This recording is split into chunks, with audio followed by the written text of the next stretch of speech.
Ang sikat ng araw ay nakakasilaw, ang hangin ay maalinsangan na parang hindi ka makahinga.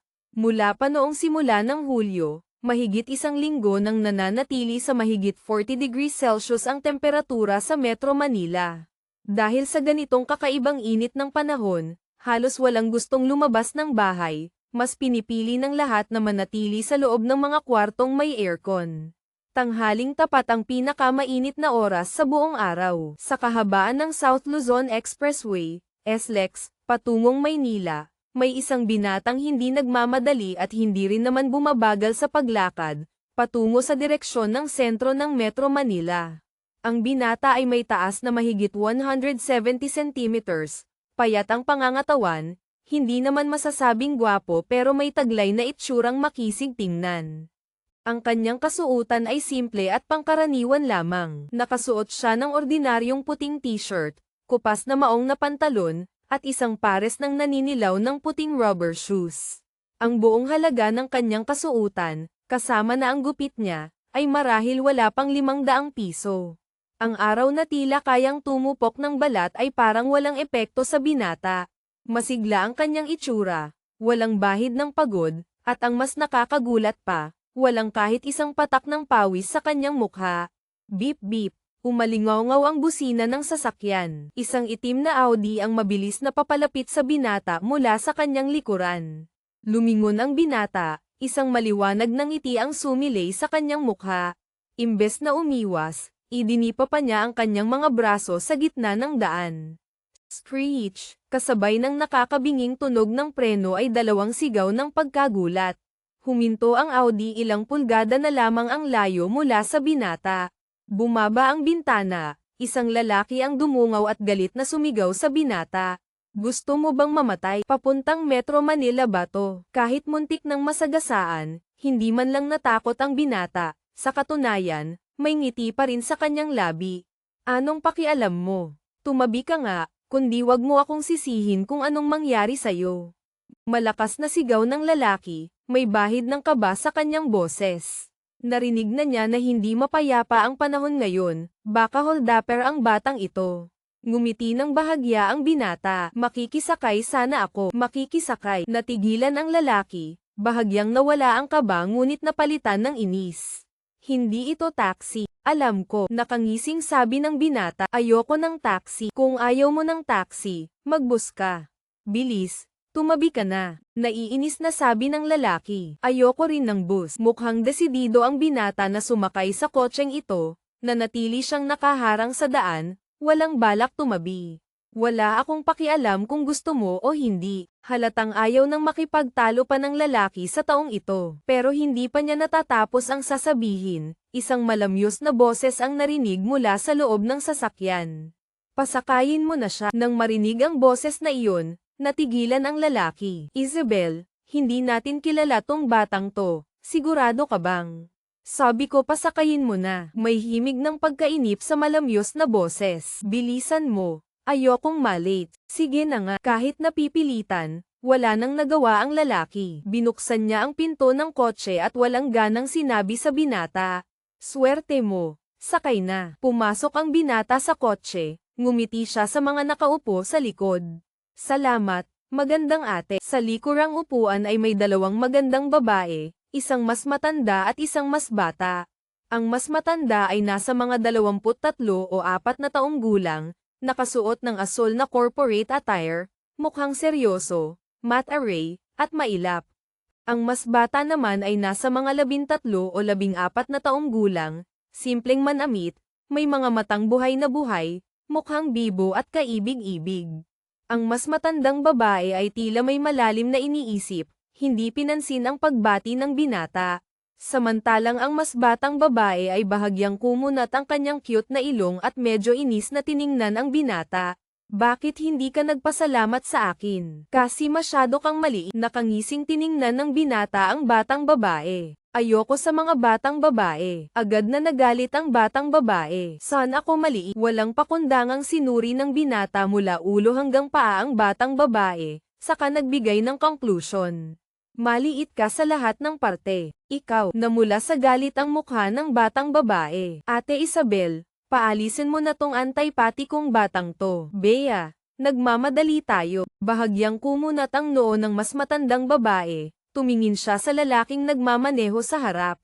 Marco, bilisan mo na magmaneho. Halatang halata na maging ang lalaking driver o ang batang babae sa likod ay sumusunod sa mas matandang babae.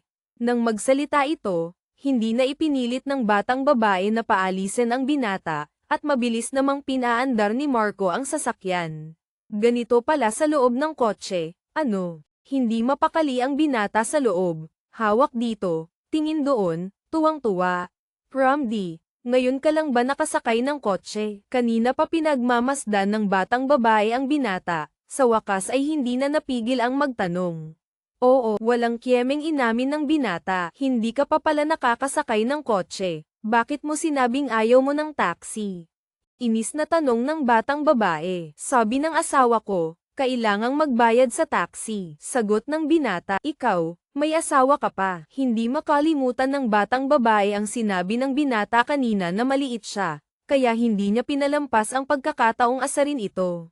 Napakaganda ng asawa ko. Tiningnan ng binata ang batang babae. Mas maganda pa sa'yo. Nagyayabang ka lang. Halatang hindi naniniwala ang batang babae. Ang binatang ito ay hindi naman kagwapuhan, puro mumurahin ang suot, at ni minsan ay hindi pa nakakasakay ng kotse.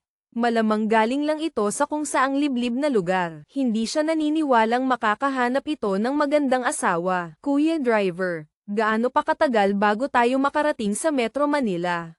Tanong ng binata. 2 oras pa, sagot ni Marco habang nagmamaneho. 2 oras na lang, makikita ko na ulit ang asawa ko. Halatang masaya ang binata. Nasa Maynila ang asawa mo. Hindi napigil ang itanong ng batang babae. Siyempre, kundi bakit ako pupunta roon? Sagot ng binata. Hoy, kung ganoon kaganda ang asawa mo, at taga Maynila siya, baka kilala ko. Sabihin mo nga, anong pangalan niya? Kahit hindi naniniwala ang batang babae na may magandang asawa ang prom-ding ito, hindi niya maiwasang mausisa. Ang pangalan niya ay Angela Reyes. Lumingon ang binata sa batang babae. Kilala mo ba? Biglang nagpreno ang sasakyan. Halos mauntog ang ulo ni Marco sa manibela. Angela Reyes. Gulat na sigaw ni Marco. Kasunod nito, maging ang 2 babae sa likod ay hindi makapaniwalang tumingin sa binata. Masyadong malakas ang epekto ng pangalang iyon sa kanila. Kuya driver, kilala mo asawa ko. Medyo nagtaka ang binata. Tapos ay ngumisi. Maganda ang asawa ko, di ba? Ate Isabel, baka naman may ibang Angela Reyes sa Maynila. Pabulong na tanong ng batang babae. Siguro nga, mabilis na nakabawi ang mas matandang babae. Marco, magmaneho ka na ulit. Muling yumandar ang sasakyan, ngunit naging kakaiba ang katahimikan sa loob.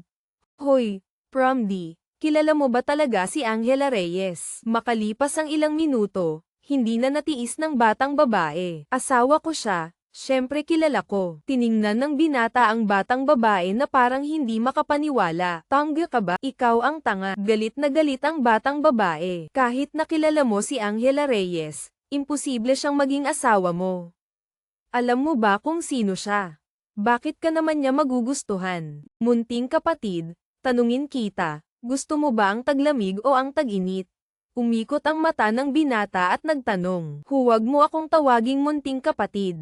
Hindi ako maliit, at hindi mo ako kapatid. Sinaman ng tingin ng batang babae ang binata. Ako si Bea Santos. Pwede mo akong tawaging Miss Bea, o kaya Ate Bea. Sige na, Miss Bea, sagutin mo na ang tanong ko kanina. Nakangising sabi ng binata, kailangan pa bang itanong yan? Siyempre gusto ko ang tag-init. Masyadong malamig ang taglamig. Ngumuso si Bea. Oh, yun naman pala eh.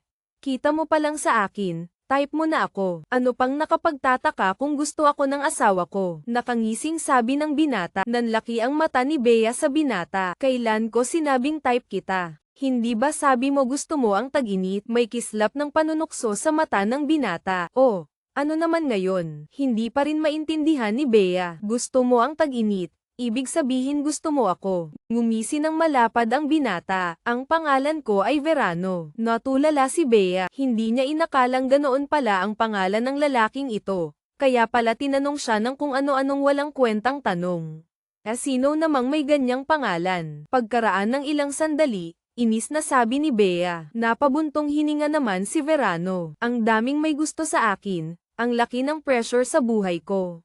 Kadiri, umaktong nasusuka si Bea. Sabi ng unang maestro ko, ang babaeng madalas maduwal, malamang buntis. Seryosong sabi ni Verano. Ikaw, namula ang mukha ni Bea. Manya, sabi ng ikalawang maestro ko. Pinanganak daw talaga akong manyak. Seryoso pa ring sabi ni Verano. Palagay ko, yang una at ikalawang maestro mo, hindi rin mabubuting tao. Masamang tiningnan ni Bea si Verano, na kung nakamamatay lang ang tingin, kanina pa siya nalaslas. Siguradong magugustuhan ka ng ikatlong maestro ko, kasi pareho kayo ng iniisip. Sabi niya, mga gagaw daw yung una at ikalawang maestro ko. Nakangising sabi ni Verano, ilan ba ang maestro mo? Parang mababaliw na si Bea. Sabi sa akin ni Diwatang ate, ang ibang tao, mula pagkabata hanggang paglaki, 12 ina ang nagiging teacher. Ako, 3 lang ang maestro, hindi na masama yun. Nakangising sabi ni Verano, sino na naman si Diwatang ate? Medyo nahihilo na si Bea. Si Diwatang ate, asawa ko rin siya. May lumitaw na lamang sa mga mata ni Verano. Biglang nag-iba ang ekspresyon ng kanyang mukha. Hindi ba si Angela Reyes ang asawa mo? Sumasakit na ang ulo ni Bea. Ang gulo naman kausap ng taong ito. Ang tanga mo talaga. Si Diwatang ate ang una kong asawa, si Angela ang pangalawa kong asawa. Ganoon kasimpleng bagay, hindi mo pa rin maintindihan. May himig ng pangmamaliit sa boses ni Verano. Hindi na rin nakatiis ang lalaking nagmamaneho sa harap. Bea. Baliw yata tong kasama natin eh. Bakit mo pa pinapatulan? Kuya Marco, ngayon ko lang din nalaman na may sira pala sa ulo yan. Ngumuso si Bea. Oo, ngayon naniniwala na siyang may problema sa utak si Verano. Yung sabihin niyang asawa niya si Angela Reyes, baka may 1% tsansang totoo pa, pero yung sabihing pangalawang asawa lang niya si Angela Reyes. Siguradong nasa imahinasyon lang yan ng mga taong may sira sa ulo. Kuya Driver, alam kong naiinggit ka lang sa akin. Mayabang pa ring sabi ni Verano. Naiinggit sa'yo. Akong si Marco Santos, may inggit sa'yo. Parang natawa ang lalaki. Oo naman. Si Kuya Marco, bata pa lang henyo na. 22 years old pa lang, nakakuha na ng doctorate degree sa Columbia University sa Amerika. Pag-uwi dito, nagsimula sa wala, pero sa loob lang ng 3 taon, nakapagpatayo ng kumpanyang nagkakahalaga ng milyon-milyon. Tapos may inggit siya sa isang prompting tulad mo na wala man lang pambayad ng taxi. Suminghal si Bea, mas mayaman sa'yo si Kuya Marco, mas gwapo pa sa'yo. Kung may inggit man, dapat ikaw ang mainggit sa kanya. Milyon-milyon lang naman yan. Pagdating ko ng 25, siguradong higit pa dyan ang pera ko. Walang pakialam na sabi ni Verano. Ganyan kalaki, konti, pa rin sa'yo. Hindi mapigilan ni Bea ang mainis. Ni hindi ka nga makasakay ng taxi, tapos sasabihin mong barya lang ang milyon-milyon. Sabi ng asawa ko, kapag nakapikit siya, wala siyang milyon, pero pagmulat niya, milyonaryo na siya. Walang baalang sabi ni Verano. Natigilan si Bea, maging si Marco ay hindi napigil ang mapalingon kay Verano. Totoo kayang kilala ng taong to si Angela Reyes. Dahil alam nila, may kakayahan ngang ganoon si Angela Reyes. Ang perang umiikot sa mga kamay niya ay nasa ilang daang milyon. Posibleng sa isang iglap, malugi siya ng milyon o kumita ng milyon. From kahit pa asawa mo si Angela Reyes, pera niya yun, walang kinalaman sa'yo. Suminghal ulit si Bea, may halong pang-aasar ang tono. Ano, gusto mong umasa lang sa kanya? Maging Kepman. Sa totoo lang, asawa ko siya, kaya pera niya, pera ko na rin. Kaso sabi ng ikatlong maestro ko, hindi dapat umaasa ang lalaki sa babae, kaya nagpa siya akong kikita ako ng sarili kong pera. Puno ng kumpiyansang sabi ni Verano. Pagdating ko sa Maynila, kikita agad ako ng malaki. HMP, sa itsura mong yan, baka hindi ka patapos ng high school. Ang pinakamataas na mararating mo, maging construction worker. Kung kumita ka ng 10 o 15,000 kada buwan, swerte ka na. Minamaliit na tiningnan ni Bea si Verano. Sa totoo lang, hindi ako nakapag-aral. Lumingon si Verano kay Bea. 3 taon ako noon, Unang araw ko sa kindergarten, nakasalubong ko sa daan si Diwatang ate. Nagkainlaban kami agad kaya sabay kaming tumakas. Paft, si Isabel na umiinom ng mineral water ay biglang naibuga ang iniinom nang marinig iyon. Sinundan ito ng malakas na pag-ubo. Uhok, uhok. Ate Isabel, okay ka lang? Agad na hinagod ni Bea ang likod ni Isabel, nag-aalalang nagtanong. Okay lang ako, nabilaukan lang. Umiling si Isabel, pero hindi niya mapigil ang mapatingin ng kakaiba kay Verano. Anong klaseng tao to? 3 taong gulang, na love at first sight na, tapos tumakas pa. Sakto namang biglang yumanig ang buong sasakyan, kasabay ng 2 sumisingaw na tunog. Nagbago rin ang ekspresyon ni Marco na nagmamaneho. Mabilis niyang binagalan ang takbo at ilang sandali pa'y itinigil ang kotse sa gilid ng daan. Marco, anong nangyari? Agad na tanong ni Isabel. Mukhang na-flat tayo. Bababa ako para tingnan, sabi ni Marco sabay baba ng sasakyan. Maya-maya, narinig nila si Marco na nagmumura. Malas naman. Hindi ko alam kung sinong tarantadong nagkalat ng pako sa daan. Butas ang gulong sa kaliwang unahan at kanang likuran. Ano? Ang grabe naman. Hindi na tayo makakaalis niyan. Sigaw ni Bea. 4 na gulong, 2 ang butas, at wala silang reserbang gulong. Siyempre, hindi na sila makakaandar. Tumingin-tingin si Marco sa paligid pero walang ibang sasakyan. Marahil dahil sobrang init kaya walang gustong bumiyahe ng ganoong oras. Ilang daang metro sa unahan, may isang 2-story na building. Sa pader na nakaharap sa kanila ay may malalaking pulang letter na nakapinta, VULCANIZING shop. May vulcanizing shop pala sa unahan. Doon muna tayo. Bumalik si Marco sa kotse. Habang hindi pa tuluyang nauubos ang hangin sa gulong, kakayanin pa sigurong yumandar ng ilang daang metro.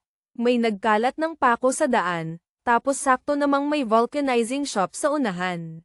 Masyadong nagkataon, di ba? Inis na sabi ni Bea. Feeling ko, sinadya yan ng may-ari ng shop. Normal lang ang hinala ni Bea. Marami ng ganitong insidente sa iba't ibang lugar. Pero mahirap patunayan kaya madalas, tinatanggap na lang ng mga tao na malas sila. Habang nag-uusap, naipatapat na ni Marco ang sasakyan sa tapat ng building. Bumusina siya. Isang lalaking kalbo ang mabilis na lumabas, nakangiti. Boss, ano pong problema ng sasakyan? Nabutas ng pako ang gulong. Kaya nyo bang ayusin? Tanong ni Marco. Kaya po, syempre kaya. Tumalikod ang kalbo at sumigaw papasok. Oh, mga bata. Trabaho. 2 lalaking nakakrokat ang lumabas mula sa loob dala ang mga gamit. Umikot sila sa sasakyan at nagsimulang magtrabaho. Mabilis nilang natanggal ang 2 gulong na nabutas at iginulong papasok sa shop. Boss, pasok muna kayo sa loob para makapagpahinga. May aircon doon, tapos may libreng malamig na tubig pa. Magalang na pinagbuksan ng pinto ni Boss Kalbo si Marco. Lumingon si Marco sa likod para tingnan si Isabel, halatang humihingi ng opinyon nito.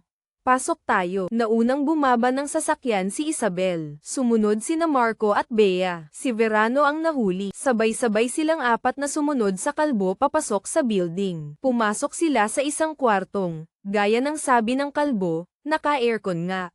Sa isang sulok ay may refrigerator. Boss, ma'am, upo muna kayo. Magiliw na inasikaso ng kalbo ang 4. Kumuha pa siya ng 4 na bote ng malamig na mineral water mula sa ref at inabot sa bawat isa. Napaisip tuloy si Marco na maayos pala ang serbisyo dito. Gaano katagal bago matapos? Tanong ni Isabel. Kalahating oras po. Pinakamabilis, sagot ng kalbo. Kaso ano? Kumunat ang noo ni Isabel. Ma'am, pasensya na po, pero kailangan niyo pong bayaran muna ang pagpapalit ng gulong. Nakangiti pa rin ang kalbo. Agad na yumangal si Bea. Hoy, hindi ba dapat kapag tapos na ayusin saka magbabayad? Ma'am, hindi niyo po kasi alam. Ganoon nga po dapat. Gusto ko rin sanang pagkatapos na ng trabaho saka tumanggap ng bayad, kaso itong mga tauhan ko, matitigas ang ulo. Kapag hindi pa nakakatanggap ng bayad, ayaw magtrabaho ng maayos. Yung dapat kalahating oras lang, baka abutin pa ng kalahating araw. Paliwanag ng kalbo na nakangisi. Naisip ko lang po, siguradong ayaw niyong maghintay ng ganoon katagal, kaya para na rin po sa inyo, kukunin ko na po muna ang bayad. Anong klaseng paliwanag yan? Medyo nagagalit na si Bea. Hindi ba't parang pine pressure mo kami niyan? Magkano? Walang emosyong tanong ni Isabel. Itinaas ng kalbo ang isang daliri. 100. Muling humangal si Bea. Ano ka ba? Naririnig ko, mga 50 o 100 lang ang pagpapavulcanize. Ma'am, nagkakamali po kayo. Hindi po 100. Umiling ang kalbo. 10 piso. Oh, ayan. Hindi na masama. Medyo nasiyahan na si Bea. Mura na yan. Ma'am, 1,000 piso po. Napamura sa isip ang kalbo. Saan galing tong tandang batang to? 10 piso. Kulang pa pambili ng mineral water. Ano? 1,000. Napatalon si Bea. Galit na tiningnan ang kalbo. Bakit hindi ka nalang mang-hold up? Ma'am, illegal po ang pang-hold up. Hindi po kami gumagawa ng illegal. Kalmado pa rin ang mukha ng kalbo. Para sa kanya, normal lang ang reaksyon ni Bea. Hindi ito ang unang beses na nakaengkwentro siya ng ganitong sitwasyon. Bea, tama na. Binuksan ni Isabel ang bag niya. Kumuha ng isang kumpol na pera, humugat ng 10 piraso, na 100, at iniabot sa kalbo. Heto ang 1,000. Pakibilisan lang. Nagmamadali kami. Kinuha ng kalbo ang pera, pero hindi umalis. Ma'am, kulang pa po ng 1,000. Sumosobra na kayo. Hindi na rin nakapagtimpi si Marco. Boss, 1 gulong, 1,000. 2 gulong, syempre 2,000. Kahit hindi ako nakapag-aral masyado, alam ko pa rin yang simpleng math na yan. Hindi nagmamadaling sabi ng kalbo. Kunin mo na. Muling humugat ng 10 100 si Isabel at iniabot sa kalbo. Kung matatapos nyo yan sa loob ng 15 minuto, bibigyan ko pa kayo ng dagdag na 2,000. Salamat po, ma'am. Natigilan ang kalbo. Hindi niya inaasahan na ganito kagalante ang babaeng ito. Pero mabilis siyang nakabawi. Makakaasa po kayo, ma'am. Sisiguraduhin naming mapapalitan agad yan. Mabilis na umalis ang kalbo. Naiwan si Bea na bumubulong. Ate Isabel, halatang nang e-extort yung mga yun. Bakit mo binigyan ng ganoon kalaking pera? Gusto ko lang makarating agad sa Maynila. Barya lang yang ilang libong piso. Walang emosyong sabi ni Isabel. Ewan ko ba kung bakit ang malas natin ngayon. Dati naman, ang smooth ng biyahe natin pa uwing Maynila. Ngumuso si Bea. Saka ibinaling ang inis kay Verano. Feeling ko ikaw ang malas eh. Simula nang sumakay ka, nasaraan na tayo. Sabi ni Diwatang ate. Ako raw ang great lucky charm. Sabi naman ng asawa ko, ang pinakamalaking swerte raw sa buhay niya ay noong nakilala niya ako. Halatang hindi sang-ayon si Verano sa sinabi ni Bea. Sira ulo. Nagdedeliryo ka na. Wala ka ng lunas. Ngumuso si Bea. Lahat ng sakit, nagagamot. Ang sira sa ulo, problema lang naman yan sa sistema ng nerbiyos.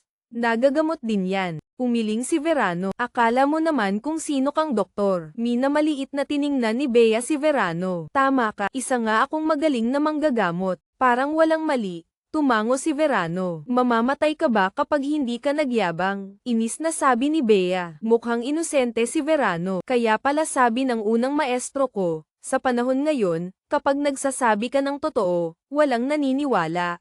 Sinaman ng tingin ni Bea si Verano, pero hindi na nagsalita pa.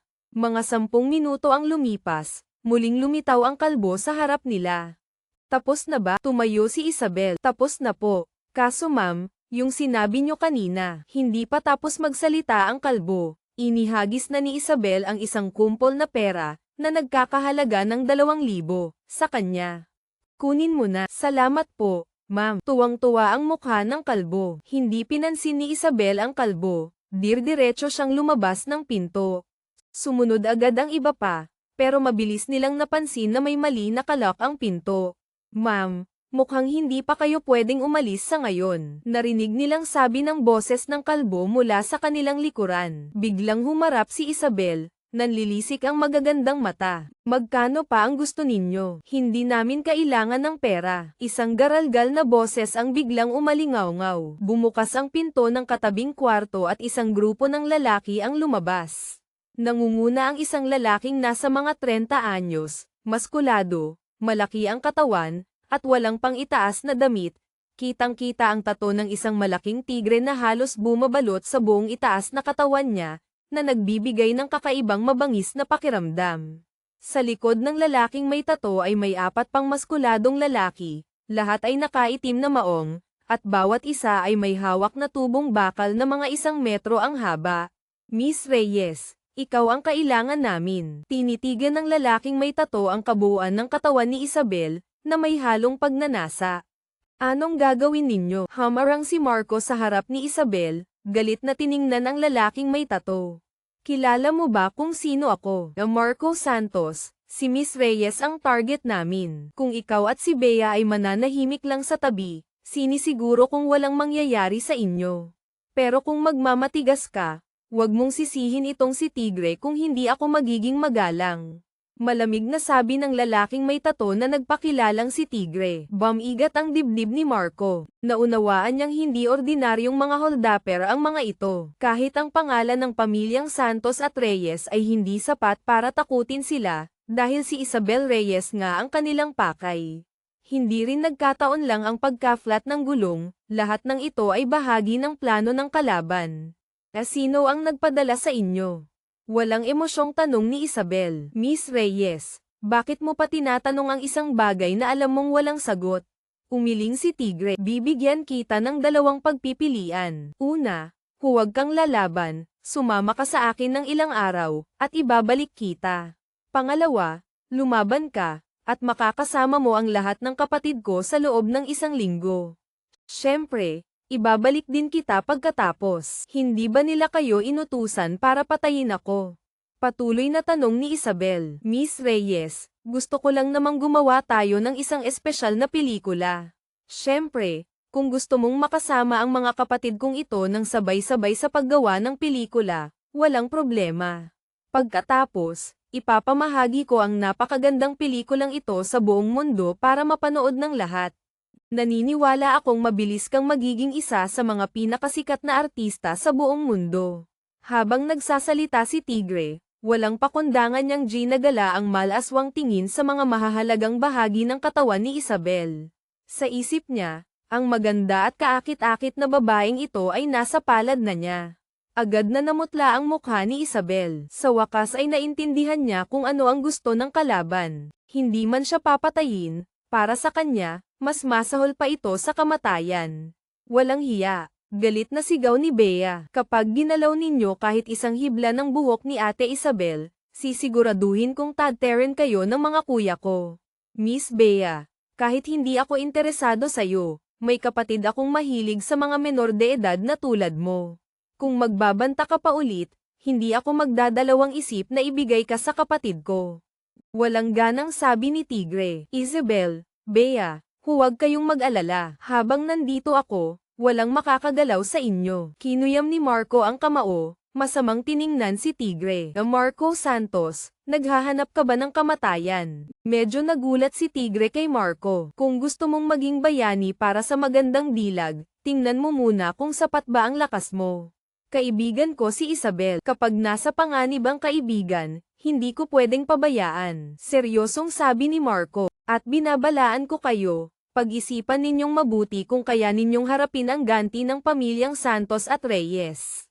Marco Santos, alam mo ba kung ano ang pinakaayaw ko? Malamig na tiningnan ni Tigre si Marco. Ngayon, sasabihin ko sa'yo, ang pinakaayaw ko ay yung may nagbabanta sa akin. Kaya ngayon, sigurado kang mamamatay. Lumingon si Tigre kay Kalbo, yung may-ari ng vulcanizing shop. Tapusin mo siya. At sayo na ang batang babaeng yan. Opo. Salamat, Boss Tigre. Natuwa si Kalbo. Tiningnan niya si Bea. Halos tumulo ang laway. Iniisip pa lang na ang batang ito ay magiging ulam niya mamaya. Lalong lumakas ang pakiramdam ni Kalbo. Sumigaw siya ng malakas at sumugod kay Marco. Mabilis na umikot si Marco at sinuntok ng malakas ang panga ni Kalbo. Napaungol sa sakit si Kalbo. Biglang tumalon si Marco at sinipa ang pagitan ng mga hita ni Kalbo. Ang sipang ito ay nagpatili kay Kalbo ng pagkalakas-lakas. Hindi pinalampas ni Marco ang pagkakataon. Muli siyang sumuntok, tinamaan ang ulo ni Kalbo, na agad nagpatigil sa pagsigaw nito dahil diresto itong nawalan ng malay. Yeah! Ang galing ni Kuya Marco. Pumalakpak si Bea sa tuwa. Maging si Isabel ay hindi napigil ang mapatingin ng may paghanga kay Marco.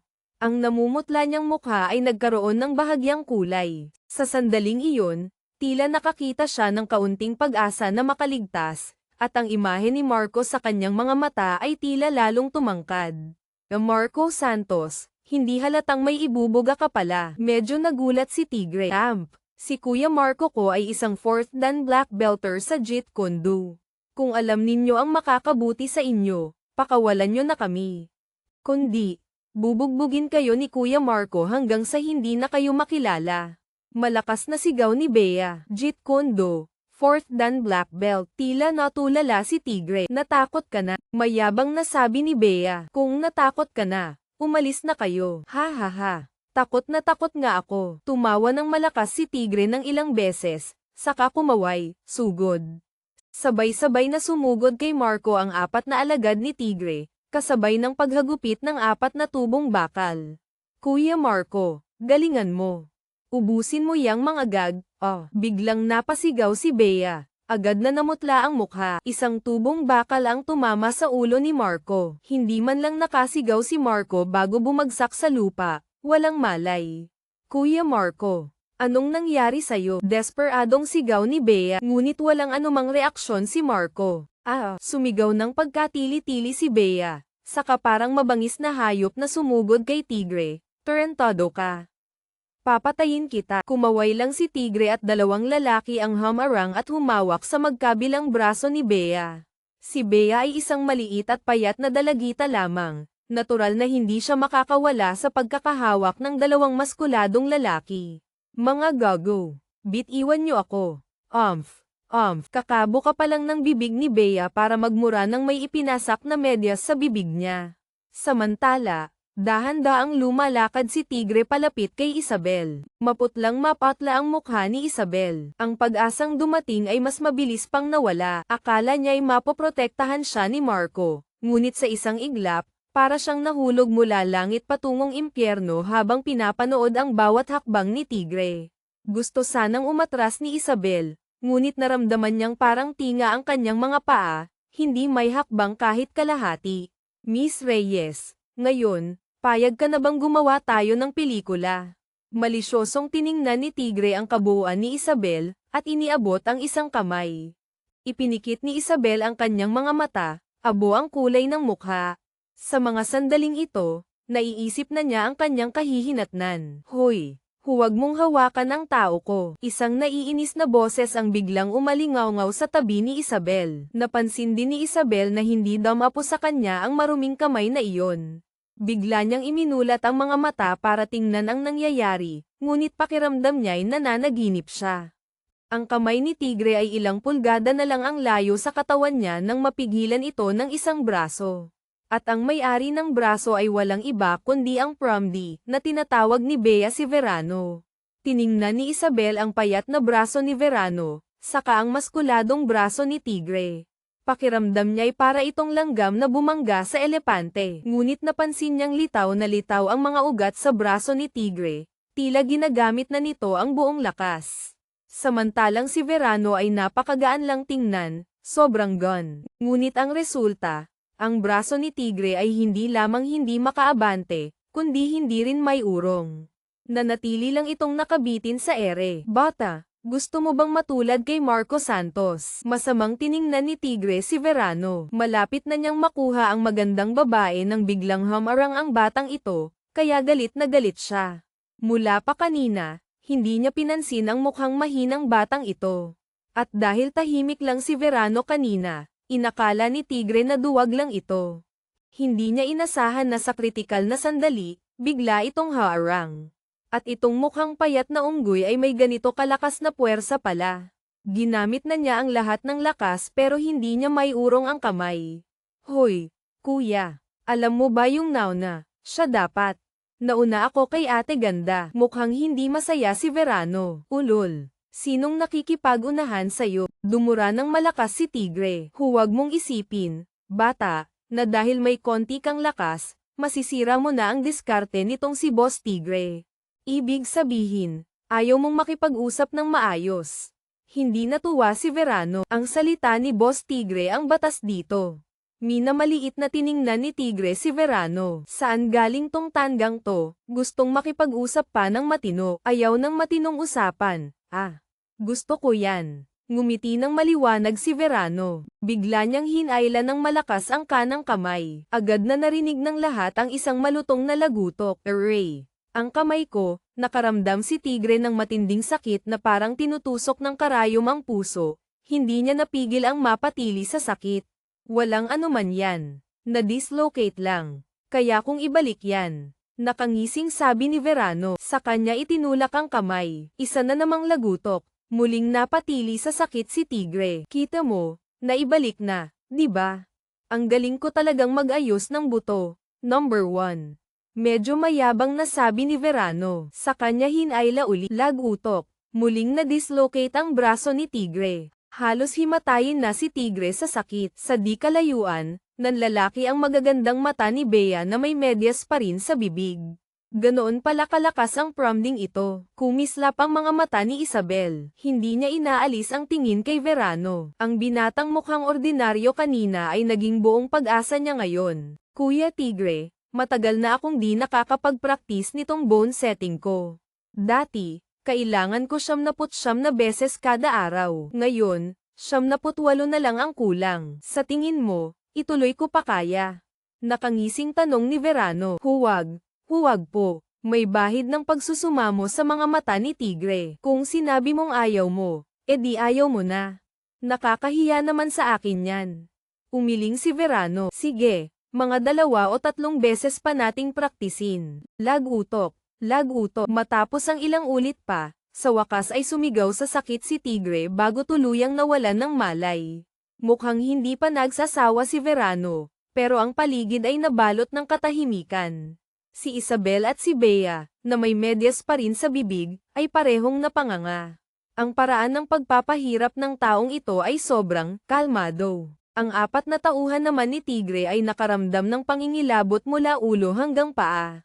Tirik ang araw, pero nanlalamig sila sa loob. Ang boss nilang tinitingala at walang talo sa paningin nila ay ginawang laruan lang ng kung sino. Sobrang hindi kapanipaniwala. Ilang beses nilang inisip na sumugod dala ang mga tubo, pero sa huli, hindi pa rin sila ng ahas kumilos. Ang hina naman, ang bilis na himete. Tila nabitin pa si Verano. Yumuko siya at tinapak-tapik ang ulo ni Tigre. Hoy, gising. Nagising nga si Tigre nang makita niya ang nakangiting mukha ni Verano. Nang inag ang kanyang mga labi, gustong magsalita pero walang lumalabas na salita. Ngumiti ng maliwanag si Verano. Kuya Tigre, ngayon alam mo na kung ano ang ibig sabihin ng nauna. Siya dapat.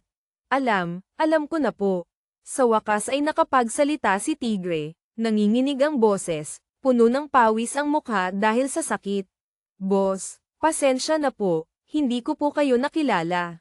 Kahit bayaran niyo pa po ako ngayon, hindi na po ako mangangahas na agawin ang babae ninyo. Marunong ka palang tumingin sa sitwasyon. Tumango si Verano na may kasiyahan. Kung ganoon po, boss, kaya niyo po bang patawarin na ang buhay ko? Kinakabahan si Tigre. Yan ba? Ngumisi si Verano, saka umiling, hindi pwede. Gustong umiyak ni Tigre pero walang luha. Boss, ano pong gusto ninyong mangyari? Tumayo si Verano, ang sino mang magtangka sa asawa ko, 2 lang ang kahihinatnan. 2 kahihinatnan. Nanginginig ang boses ni Tigre. Una, magiging patay. Pangalawa, magiging baog. Alin ang pipiliin mo? Nakangising tanong ni Verano. Namutla ng husto ang mukha ni Tigre. Boss, pwede po bang walang piliin? Sige na. Hindi mo na kailangang pumili kasi kahit pumili ka, wala rin.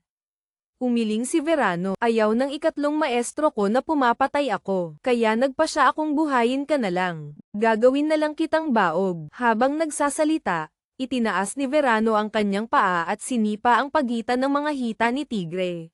Huwag. Isang nakakabinging sigaw ang pinakawalan ni Tigre bago muling nawalan ng malay. Humarap si Verano sa 4 na tauhan ni Tigre. Boss, patawad po. Sabay-sabay na nanginig ang 4, saka sabay-sabay na nagmakaawa. Sa mga sandaling ito, wala na silang anumang balak na lumaban. Huwag kayong matakot, hindi ko naman kayo sasaktan.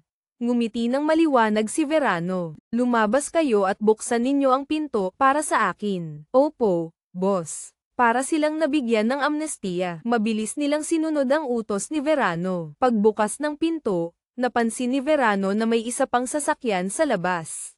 At ang dalawang mekaniko kanina ay nasa tapat ng Audi ni Isabel.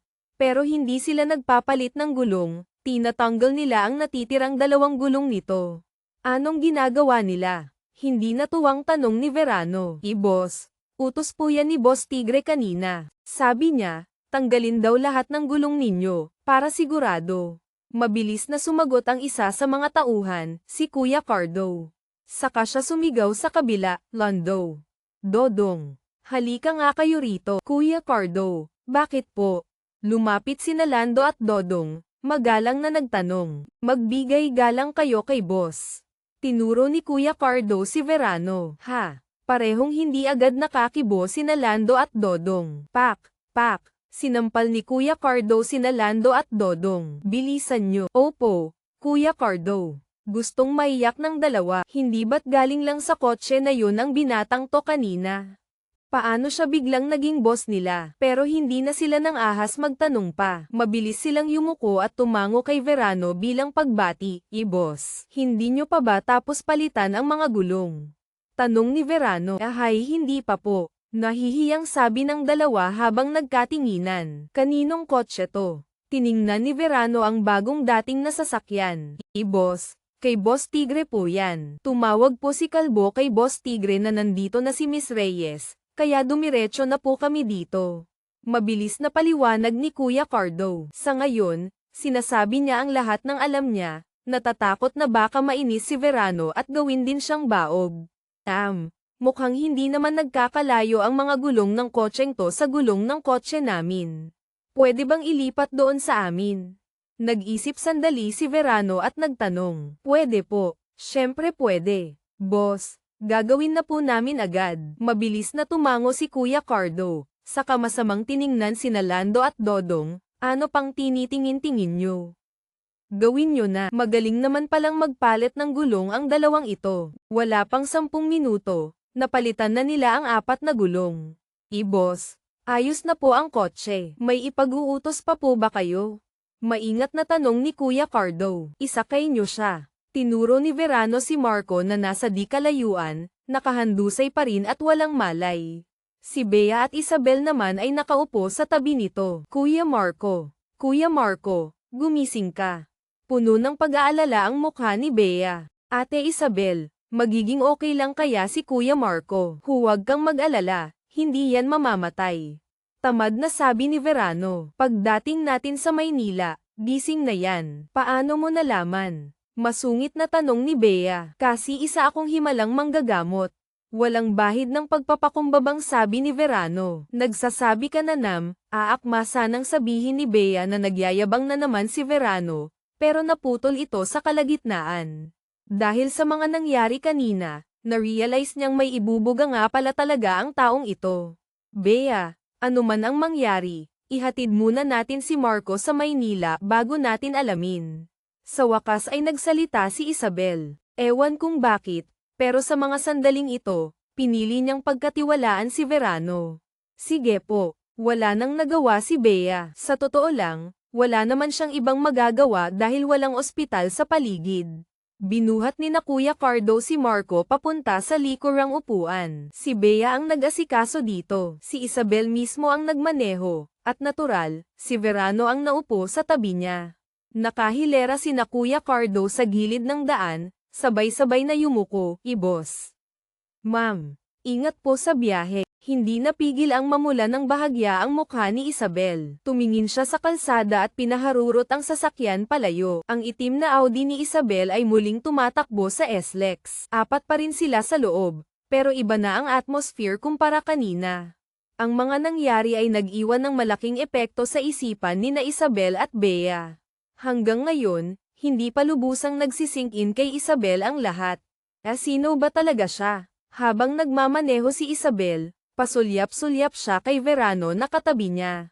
Matapos ang ganoong kalaking insidente, si Verano ay kalmado pa rin, parang walang nangyari. Verano, maraming salamat kanina. Kung hindi dahil sa'yo, baka. Taos-pusong pasasalamat ni Isabel. Sa mga sandaling ito, nagsisimula na siyang makaramdam ng swerte na pinasakay niya si Verano kanina. Miss Isabel, hindi mo kailangang magpasalamat. Pwede mo namang bayaran ng katawan mo. Nakangising sabi ni Verano. Ha? Agad na natigilan si Isabel. Anong klaseng tao ba to? Sino ba namang kasing prangka niya? Hoy, huwag kang ambisyoso. Palaka ka lang na gustong kumain ng karne ng sisna. Reklamo ni Bea. Ate Isabel, huwag mo siyang pasalamatan. May atraso pa nga yan sa akin. Munting kapatid, kahit na niligtas din kita, may utang ka rin sa akin. Pero huwag kang mag-alala, hindi ko hihilinging bayaran mo ng katawan mo. Walang baalang sabi ni Verano. Huwag mo nga akong tawaging munting kapatid. Suminghal si Bea. Tatanungin kita. Halatang halata namang marunong kang lumaban, bakit hindi mo tinulungan si Kuya Marco? Bakit ko naman siya tutulungan? Mukhang nagtataka pa si Verano. Hindi naman siya magandang babae. Ikaw. Galit na galit si Bea. Noong ako ang binubuli nila, bakit hindi mo rin ako tinulungan? Hindi ba sinabi ko na? Medyo naiinis na tiningnan ni Verano si Bea. Ayoko sa mga batang babae. Ikaw talaga ay isang malaking manyak. Humihingal sa galit si Bea. Umiling naman si Verano. Hindi ako malaking manyak. Sabi ni Diwatang ate, isa akong maliit na manyak. Sa pagkakataong ito, wala nang masabi si Bea. Ngayon lang siya nakakilala ng taong ganito kakapal ang mukha. Verano, nakapunta ka na ba dati sa Maynila? Biglang tanong ni Isabel. Oo, noong 3 taon ako, nakatira ako sa Maynila. Sagot ni Verano. Ibig sabihin, taga Maynila ka rin. Patuloy na tanong ni Isabel. Parang ganoon nga, hindi ko na masyadong matandaan ang mga nangyari bago ako mag-3 taon. Kinamot ni Verano ang ulo, tila medyo naiinis. Pagkatapos mong mag-3 taon, hindi ka na nakauwi sa inyo. Nagtatakang tanong ni Isabel. Pagkatapos kong mag-3 taon, lagi na akong nasa bundok. Ngayon lang ako bumaba. Tumango si Verano. Bundok. Hindi napigil ang sumabat ni Bea. Anong bundok? Sekreto yun. Hindi pwedeng sabihin. Sabi ni Verano. Ano naman kung masabi mo? Hindi ba sabi mo lagi kang nasa bundok? Paano mo nakilala si Angela Reyes? Medyo mayabang na sabi ni Bea. Sa wakas ay nakahanap ng butas sa kwento ng lalaking ito.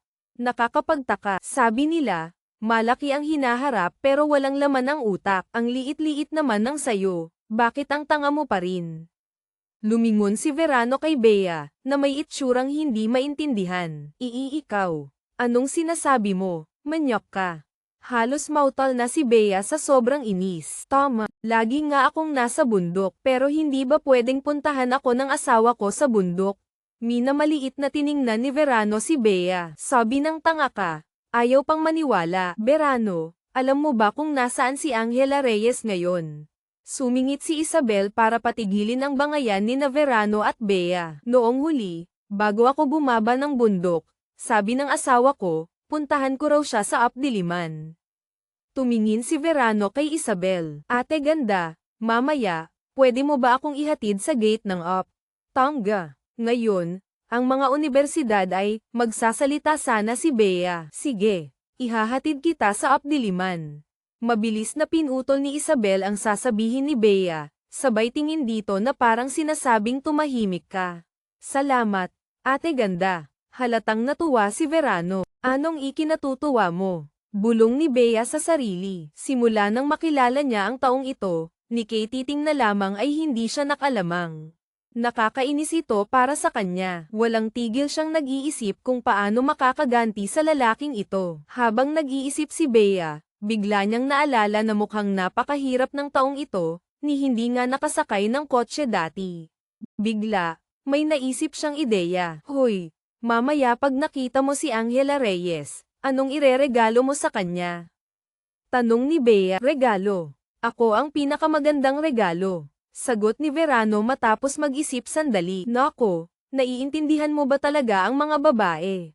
Gusto nang sakalin ni Bea ang lalaking ito. Matagal na kayong hindi nagkikita ni Angela Reyes, di ba? Hindi ko naman sinasabing bigyan mo siya ng kotse o diamond ring. Pero kahit isang bouquet ng bulaklak man lang, dapat meron ka. Sabagay, parang gustong-gusto niya nga ng bulaklak. Kausap ni Verano ang sarili. Noon, binigyan ko siya ng 1,000 taong snow lotus, tuwang-tuwa siya. 1,000 taong snow lotus. Itinaas ni Bea ang kamao, gustong-gusto na niyang suntukin si Verano.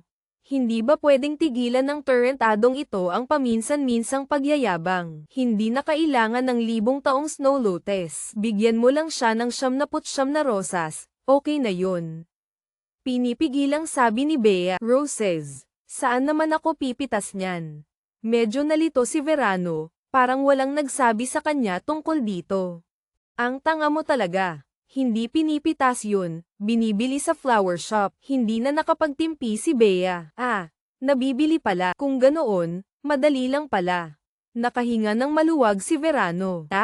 May pera ka ba? Masungit na sabi ni Bea. Sa panahon ngayon, ang ordinaryong rosas, mga 10 piso isa. Ang 99 na piraso, halos 1,000 piso na yun. Ikaw na wala man lang pambayad ng taxi, makakabili ka ba ng bulaklak? Sa totoo lang, may pera ako. Mukhang napakatapat na tiningnan ni Verano si Bea. Ayon sa sinabi ng ikalawang maestro ko, marami akong pera.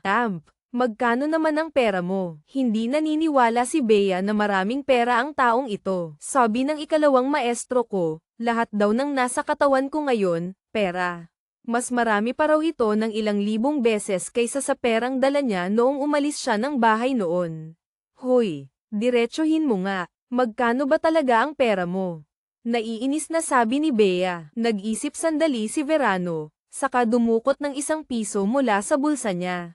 Ito ang pera mo. Natigilan si Bea. Oo. Tumango si Verano. Ito yung sinasabi mong mas marami ng ilang libong beses kaysa sa dala ng ikalawang maestro mo. Gustong-gusto ng sakalin ni Bea si Verano, kaso alam niyang hindi niya ito kaya. Verano, magkano ba ang dinalang pera ng ikalawang maestro mo noon? Hindi napigil ang itanong ni Isabel. Nagsimula sa wala ang ikalawang maestro ko. Noong umalis siya, wala siyang kahit ano. Ang sagot ni Verano ay nagpatahimik sa magtiyahin. So, ang ibig sabihin, piso lang talaga ang pera mo ngayon. Kahit isang tangkay ng rosas, hindi mo mabibili. Kung gusto mong bumili ng bulaklak para kay Angela Reyes, kailangan mong maghanap ng paraan para kumita ng pera. Tama. Tama ka nga. Nag-isip sandali si Verano, saka tumango. Nakita kong magaling kang makipag-away. Gusto mo bang maging bodyguard ko? Babayaran kita ng 10,000 piso kada buwan. Sa wakas ay nasabi na ni Bea ang kanyang pakay. Kulang sa pera ang taong ito. Kapag nakakita ng ganito kagandang offer, siguradong papayag. Kapag naging bodyguard na niya ito, pwede na niya itong pagtripan kung kailan niya gusto. Ayokong maging bodyguard. Isang salita lang, tumanggi si Verano. Bakit? Natigilan si Bea. Hoy, masyado bang maliit ang sweldo? Pwede namang pag-usapan yan, hindi tungkol sa pera. Umiling si Verano. Ayaw na ayaw ng ikalawang maestro ko sa mga bodyguard. Kaya hindi ako magiging bodyguard. Bakit naman ayaw ng ikalawang maestro mo sa mga bodyguard?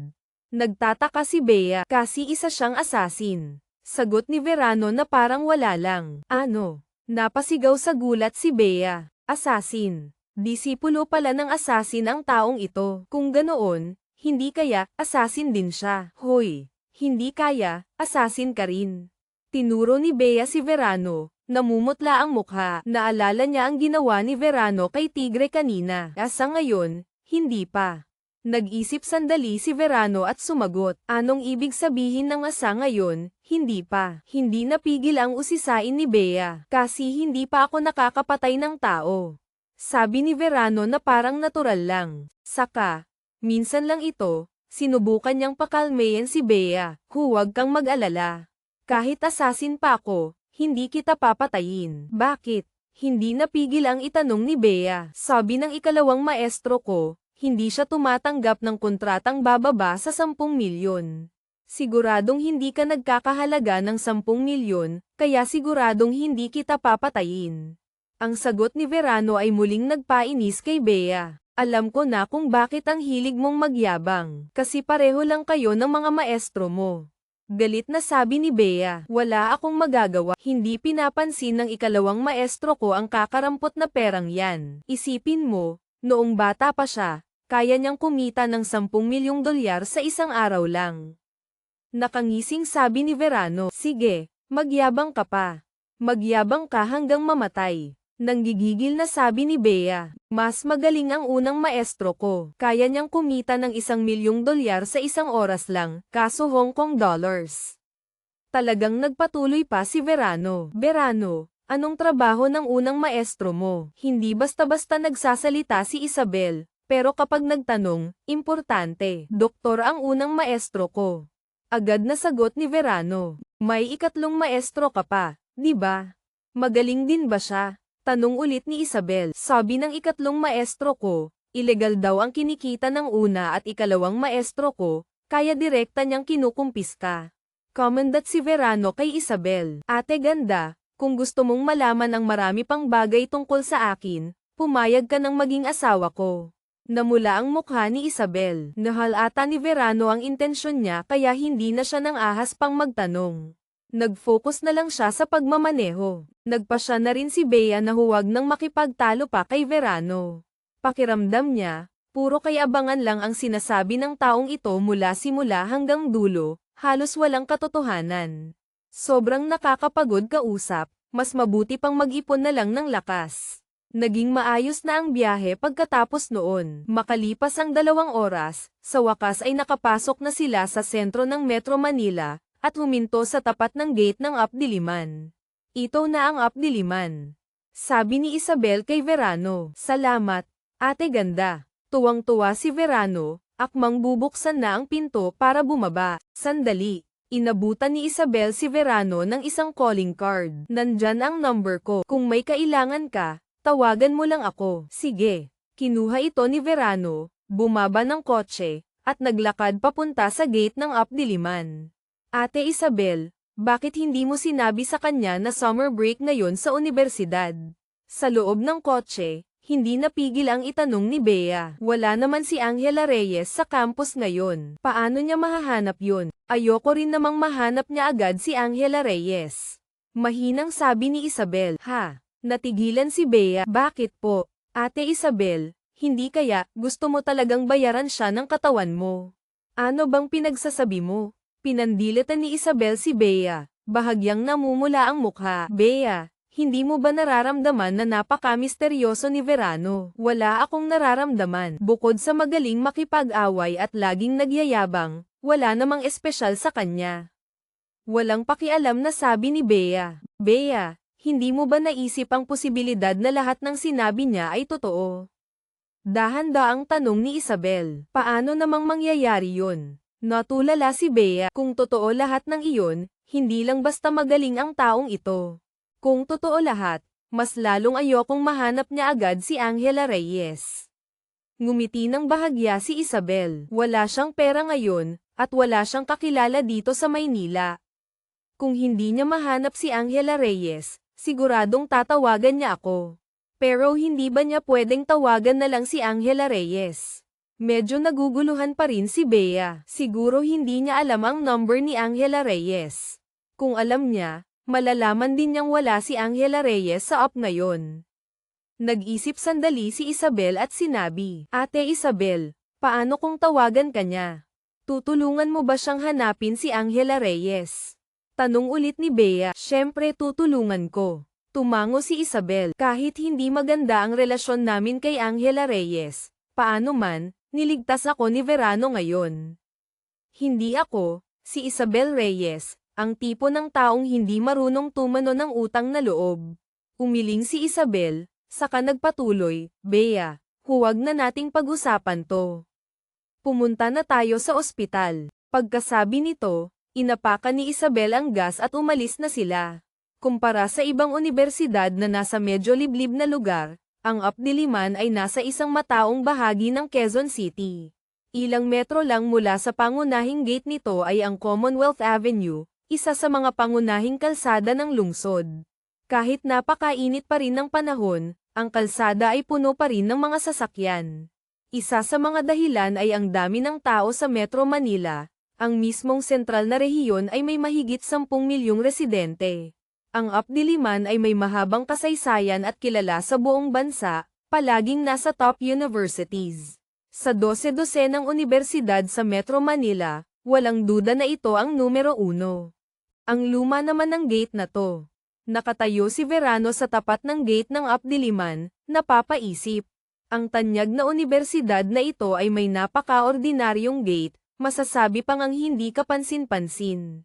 Kung hindi mo tititigan, mahihirapang makita ang 4 na letrang University of the Philippines, na kumupas na dahil sa tagal ng panahon at pagkababad sa ulan at araw. Pumasok si Verano sa loob ng Updiliman, tumingin-tingin sa paligid, umaasang makakahanap ng mapagtatanungan tungkol kay Angela Reyes. Sa isang tingin pa lang, may nakita siyang flower shop, Yasmin's Flower Shop. Biglang nagliwanag ang mga mata ni Verano. Naalala niya ang sinabi ni Bea. Dapat kaya siyang magbigay ng bulaklak kay Angela Reyes. 3 taon na ang nakalipas, noong naghiwalay sila ni Angela Reyes, nangako siyang bababa siya ng bundok para hanapin ito sa loob ng 1 taon. Pero ngayon lang siya nakababa. Nasira niya ang pangako niya noon. Dapat nga akong bumili ng bulaklak para sa kanya. Baka sakaling hindi na siya magalit. Mabilis na nagdesisyon si Verano. Para sa karamihan ng lalaki, madali lang bumili ng bouquet ng bulaklak. Pero para kay Verano na piso lang ang pera, kailangan muna niyang kumita bago makabili. Miss, hindi regular ang menstruation mo. Hinarang ni Verano ang isang dalagang nasa mga 20 taong gulang. Sige, heto ang kasunod na bahagi. Mga ngipin ni Victor. Hoy, tol, naagawan ka ng chicks. Mabilis na lumapit si Verano kay Victor. Bigyan mo ako ng 10 milyon. Aayusin ko yung lalaking yun para sa'yo. Ano? Habang nagngingit-ngit pa rin sa galit, lumingon si Victor kay Verano. Anong sabi mo? Sabi ko, bigyan mo ako ng 10 milyon. Aasikasuhin ko yung lalaking yun para mabawi mo ang syota mo. Mabilis na ulit ni Verano. Tiningnan ni Victor si Verano ng kakaiba. Makalipas ang ilang sandali, saka lang siya nagsalita, may sira ka ba sa ulo? Nainis na naman si Verano. Tol, seryoso ako. Kailangan ko talaga ng pera ngayon. Discount na para sa'yo, 8 milyon na lang, gagawin ko na. Ayaw pakawalan ni Verano ang deal na ito. Asterisk Tangina. Kung may 8 milyon ako, hahabulin ko pa ba si Lisa? Makakahanap ako ng babaeng 10 beses. 100 beses na mas maganda pa sa kanya. Galit na sabi ni Victor. Wala ka pala pera. Sana sinabi mo agad. Medyo naiinis na si Verano. Sayang ang oras niya. Hey, sakto, may natitira pa akong 800 piso dito. Bugbugin mo na lang kaya yung gagong yun. Nag-alok si Victor. Dirdiretsong umalis si Verano. Ang maging utosang mambugbog para sa iba. Masyadong mababa para sa kanya. Biglang kumalam ang sikmura niya. Agad na na-realize ni Verano ang masaklap na katotohanan, gutom na talaga siya. Hindi na nakapagtataka, mula umaga, wala pa siyang kinakain. Sabi ni Mrs., kailangan din ng pera para kumain sa labas. Ang hassle naman. Mas okay pa pala talaga sa bundok. Biglang na-miss ni Verano ang buhay sa bundok, pero kahit anong miss niya, kailangan niyang kumain. At bumabalik na naman ito sa naunang problema, kailangan niyang kumita ng pera.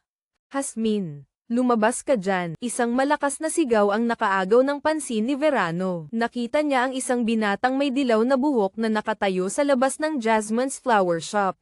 Nakasando lang ito, shorts, at tsinelas na dedaliri. Pedro, ano na naman ang kailangan mo?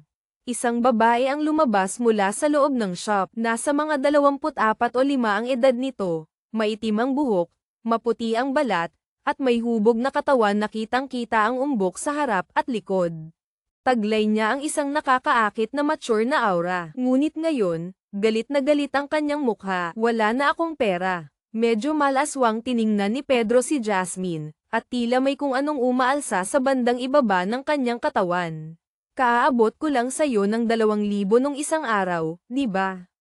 Galit na tiningnan ni Jasmine si Pedro. Basta kailangan ko ng pera ngayon. Tinitigan ni Pedro ang malulusog na dibdib ni Jasmine. Bigyan mo ako ng 5,000, kundi, sumama ka sa akin, pakasal na tayo. Ikaw. Humihingal sa galit si Jasmine. Pedro, bakit ang walang hiya mo? Ako pa ang walang hiya. May pera kang pambuhay ng lalaki mo dyan, tapos wala kang maibigay sa akin. Walang pakialam na sabi ni Pedro. Ikaw, huwag kang magbintang ng walang pruweba. Namutla sa galit si Jasmine. Tumingin siya sa paligid na parang humihingi ng tulong. Bagamat may mga 10 tao na nanunood, kasama na ang security guard ng universidad, lahat sila ay umiwas ng tingin. Hindi ito ang unang beses na nanggulo si Pedro dito. Alam ng lahat na isa siyang basagulero. Ilang beses na ring may tumawag ng pulis dati, pero wala ring nagawa ang mga pulis. Kaya ngayon, nanunood na lang ang mga tao. Jasmine, magbibigay ka ba o hindi? Kapag hindi ka nagbigay, wawasakin ko tong shop mo. Patuloy na pagbabanta ni Pedro. Ako na lang ang magbibigay sa'yo ng pera. Gusto mo? Isang boses ang biglang umalingaw-ngaw. Napalingon ang lahat at nakita ang isang binatang ordinaryo ang itsura na nakangisi. Sino ka? Natigilan si Pedro. Ako si Verano. Verano. Tulad ng tag-araw. Ang pinakamagaling sa balat ng lupa. Ngumiti ng maliwanag si Verano. Pinitik niya ang nag-iisang pisong barya sa katawan niya papunta kay Pedro. Pera o. Saluhin mo. Automatikong iniabot ni Pedro ang kamay, ngunit bigla siyang nakaramdam ng matinding sakit. Kasunod nito ang isang nakakabinging sigaw. Array. Clean. Bumagsak ang barya sa semento. Gumawa ng matining na tunog. Gago ka. Tinraidor mo ko. Hawak ni Pedro ang kamay niya. Masamang tinitingnan si Verano. Hindi nagmamadaling lumapit si Verano kay Pedro. Yumuko siya, pinulot ang barya, at ibinulsa. Tumayo siya ng tuwid, ngumiti ng maliwanag kay Pedro, saka itinaas ang kamay. Isang malutong na pak ang narinig. Sinampal niya si Pedro. Hindi ako tumitira ng patalikod. Harap-harapan kitang sinasaktan. Nakangising sabi ni Verano. Gago ka. Bakit mo ako sinampal? Medyo nahilo si Pedro sa sampal, hindi pa makapaniwala. Pak! Isa pang malutong na sampal. Muling sinampal ni Verano si Pedro. Siyempre kaya kitang sampalin. Asterisk tangino mo. Papatayin kita. Sumugod si Pedro kay Verano. Itinaas lang ni Verano ang paa at sinipa ang tiyan ni Pedro. Napaungol sa sakit si Pedro at tumilapon patalikod. Napanganga ang mga nanunood. Ang binatang mukhang ordinaryo. Ang galing palang makipag-away. Sige, sige, Jasmine. Malandi ka. Nag-uwi ka pa ng lalaki mo para saktan ako, ha? Hirap na bumangon si Pedro. Hintayin mo lang ako, arg. Muling sumigaw sa sakit si Pedro at lumipad ng ilang metro bago bumagsak ng malakas sa lupa. Sinipa na naman siya ni Verano. Makalipas ang ilang sandali, tumayo si Pedro. Walang imik, dir-diretso siyang tumakbo palabas ng gate ng universidad. Mas mabilis pa sa kuneho. Agad ding nag-alisan ang mga usyoso, halatang ayaw madamay. Maging ang security guard ay mabilis na bumalik sa guardhouse niya, na parang walang nangyari. Tulala namang nakatingin si Jasmine kay Verano. Sa tuwing nanggugulo si Pedro, lagi siyang umaasa na may tutulong sa kanya. Ngayon, ganoon din. Pero nawalan na siya ng pag-asa. Ngunit sa mga sandaling iyon, biglang lumitaw si Verano. Madali niyang binugbog si Pedro at pinalayas ito. Ilang buwan nang pabalik-balik si Pedro para manggulo, pagod na ang katawan at isip ni Jasmine. Ilang beses na niyang pinangarap na may isang Prince Charming na darating para iligtas siya, pero wala. Sa halip, ilang araw ang nakalipas, may isang matandang mayaman na nakabmu ang nag-alok na tutulungan siyang ayusin si Pedro, pero ang kondisyon ay kailangang maging kerida siya nito. Tinitigan niya ang binatang may malinaw na mga mata at maliwanag na ngiti. May kakaibang naramdaman si Jasmine sa kaibuturan ng kanyang puso. Bigla siyang nagkaroon ng pakiramdam na ang Prince Charming niya ay dumating na sa wakas. Ang tanging problema lang, hindi ito kasing gwapo ng nasa imahinasyon niya, at base sa suot nito, mukhang mahirap din ito. Ate Jas, okay ka lang po. Isang babae ang tumakbo palabas mula sa loob ng shop. Hindi ito masasabing napakaganda, pero cute at mukhang bibo. Siya si Ana, ang nag-iisang empleyado ng Jasmine's Flower Shop. Okay lang ako. Sa wakas ay nahimasmasan si Jasmine. Umiling siya, pilit na iwinaksi ang mga kakaibang damdaming biglang sumulpot sa kanyang isipan. Lumapit siya kay Verano. Kuya Verano, salamat. Tinitigan ng magagandang mata ni Jasmine si Verano, na para bang sinusubukang basahin ang binatang mukhang ordinaryo sa kanyang harapan. Ate ganda, hindi po ako estudyante dito. Tinitingnan din ni Verano si Jasmine. Dahil mainit ang panahon, manipis ang suot ng lahat, at hindi exempted si Jasmine. Malaking bahagi ng maputi niyang balat ang nakalantad, na nagbigay kay Verano ng pakiramdam na nabusog ang kanyang mga mata. Medyo nailang si Jasmine sa titig ni Verano, ngunit nagulat siyang napansin na, bagamat kamakailan lamang ay naiinis siya kapag tinititigan ng mga lalaki, wala siyang naramdamang pagkainis sa titig ni Verano ngayon. Hindi niya alam kung bakit, marahil dahil katutulong lang sa kanya ni Verano, o marahil dahil napansin niyang kahit nakatitig si Verano, malinis ang tingin nito, walang bahid ng kalaswan. Verano, gusto mo bang pumasok muna sa shop ko para umupo? Nag-alinlangan sandali si Jasmine, saka nag-alok. Sige po. Agad namang pumayag si Verano. Pagpasok sa flower shop, para siyang napunta sa isang dagat ng mga bulaklak. Iba't ibang klase at hugis, na para bang hindi niya malaman kung saan titingin. Tubig o. Nagtimpla si Jasmine ng isang basong tubig at iniabot kay Verano. Kakatanggap lang ni Verano ng baso nang bigla na namang kumalam ang sikmura niya. Muling nagpoprotesta. Hindi ka pa pala nanananghalian. Hindi napigil ang itanong ni Jasmine. Malapit nang mag-alas 4 ng hapon, 2 oras na lang, hapunan na. Tumango si Verano, medyo walang magawa, wala po akong pambili ng pagkain eh. Naubos mo na ba ang pera mo? Hindi napigil ang magulat ni Jasmine. Kahit pakiramdam niya'y hindi mayaman si Verano, hindi niya inakalang wala itong kahit pambili ng pagkain. Ate ganda, pwede po bang magtanong, ano po bang paraan para mabilis na kumita ng pera? Nagsisimula nang ma-realize ni Verano na may problema sa dati niyang paraan ng pag-iisip tungkol sa pera. Marahil dahil mula pagkabata, walang nagturo sa kanya kung paano kumita ng pera. Hindi niya alam kung paano nga ba talaga nagkakapera. Ito, ano ba ang kaya mong gawin? Tanong ni Jasmine. Kahit ano po kaya kong gawin? Nag-isip si Verano at sumagot. Kayang pumatay, kayang manggamot, kaya ring. Saan kang universidad nagtapos? Si Ana na tahimik lang sa tabi ay hindi na napigil ang magtanong. Hindi po ako nag-aral. Detalyadong sagot ni Verano. Marunong ka bang gumamit ng computer? Ano po yung computer? Yung utak na dekuryente. Marunong ka ba ng English? Sabi po ng unang maestro ko, may translator naman daw, hindi na kailangang mag-aral ng English. Marunong ka bang magmaneho? Marunong po akong sumakay ng kotse. Matapos ang tanungan, nawalan na ng pag-asa si Ana. Ang taong ito, halos walang alam. Tapos ang lakas ng loob magsabi na kaya niyang gawin ang kahit ano.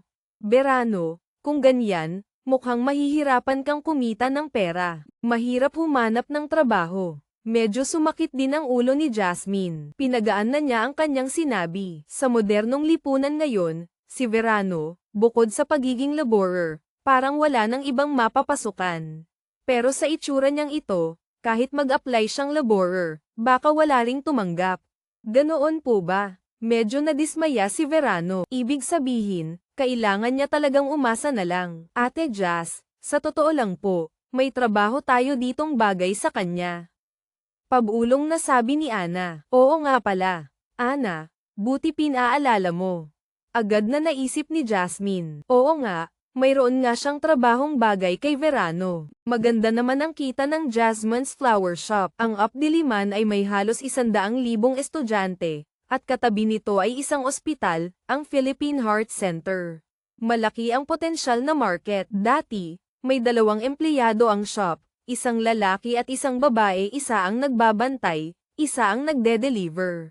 Ngunit dahil sa panggugulo ni Pedro nitong mga nakaraang buwan, natakot ang dalawa at nag-resign. Ngayon, sina Jasmine at Ana na lang ang natira. Madalas umaalis si Jasmine para bumili ng mga bulaklak, kaya si Ana ang naiiwan sa shop. Kulang sila ng tagapag-deliver. Ang trabahong pagde-deliver ng bulaklak, halos kahit sino kayang gawin. Sa tingin ni Jasmine, dahil hindi nakapag-aral si Verano, ito ang pinakabagay sa kanya. Kumpara sa pagiging laborer, mas magaan ang pagde-deliver. Verano, ano sa tingin mo?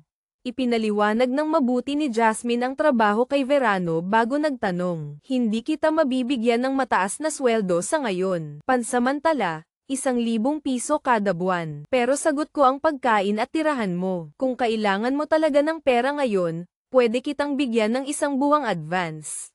1,000 piso kada buwan. Kinamot ni Verano ang ulo. Kung 2 oras lang ang nakalipas, hinding-hindi siya papayag sa ganito kababang trabaho. Pero ngayon, natuklasan niyang hindi pala ganoon kadali kumita ng pera gaya ng inaakala niya. At ang pinaka-importante, kailangan niya talaga ng pera ngayon. Siyempre, may isa pang bagay na sobrang kaakit-akit para sa kanya dito ang magandang si Jasmine. Sige po, matapos mag-isip-isip, agad na pumayag si Verano. Verano, sigurado ka bang pumapayag ka? Halatang natuwa si Jasmine. Ang galing. Hindi na ako mahihirapan ng ganito. Ate Jas, ngayong nandito na si Verano, hindi mo na kailangang matakot kay Pedro. Mahinang sabi ni Ana. Oo nga pala, hindi pa kumakain si Verano. Biglang naalala ni Jasmine. Ana, kumain tayo sa labas. Para na ring pag-welcome kay Verano. Sige po, sang-ayon syempre si Ana. Ate ganda, pwede po bang makuha na yung advance? Kahit gutom na, ang pinakagustong gawin ni Verano ngayon ay hindi kumain, kundi hanapin si Angela Reyes. Natigilan si Jasmine, pero agad din siyang kumuha ng 1,000 piso at iniabot kay Verano, gaya ng sinabi niya kanina, 1 buwang advance. Ate ganda, gusto ko pong bumili ng 1 bouquet ng rosas. Pagkatanggap ng pera, agad na humugat si Verano ng 200 at iniabot kay Jasmine. Hindi malaman ni Jasmine kung matatawa o maiiyak. Ang taong ito, kanina lang walang pambili ng pagkain, pagkahawak ng pera, bibili agad ng bulaklak. Hindi kaya, para sa akin ang bulaklak. Biglang kumabog ng malakas ang dibdib ni Jasmine. Maging si Ana sa tabi ay napatingin ng kakaiba kay Verano. Naisip din niya, mukhang liligawan ng taong ito si Jasmine. Ate ganda, kulang po ba? Nang makitang hindi kumikibo si Jasmine, hindi napigil ang magtanong ni Verano. Hindi niya alam kung magkano ang 1 bouquet. Hindi. Nahimasmasan si Jasmine. Verano, huwag mo na akong tawaging ate ganda. Tulad ni Ana, Ate Jas na lang. Sige po, Ate Jas. Sagot ni Verano. Verano, tungkol sa bulaklak, ilang rosas ba ang gusto mo? Tanong ni Jasmine. At saka, gusto mo ba ng pulang rosas o asul na rosas? Ate Jas, hindi ko po alam yan Kayo na po ang bahala.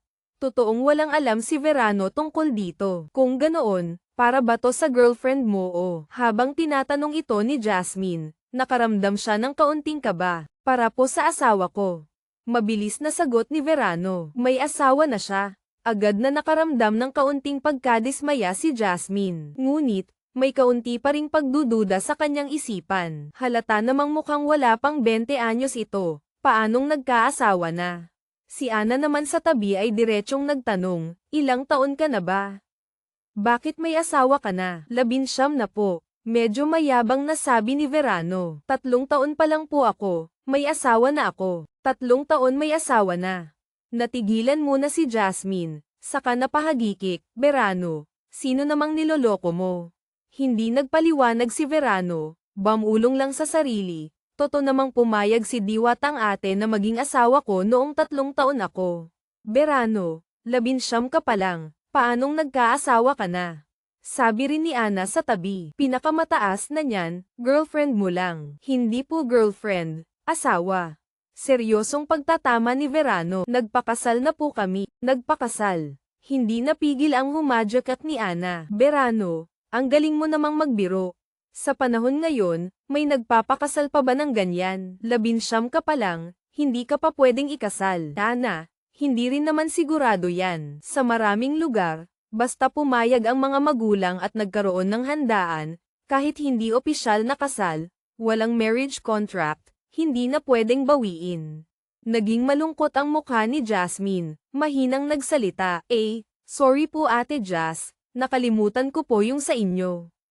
Agad na na-realize ni Ana. Alam niya kasi na ganoon ang sitwasyon ni na Jasmine at Pedro. Noon, nagbigay ng dot ang pamilya ni Pedro sa pamilya ni Jasmine, naghanda pa ang dalawang pamilya.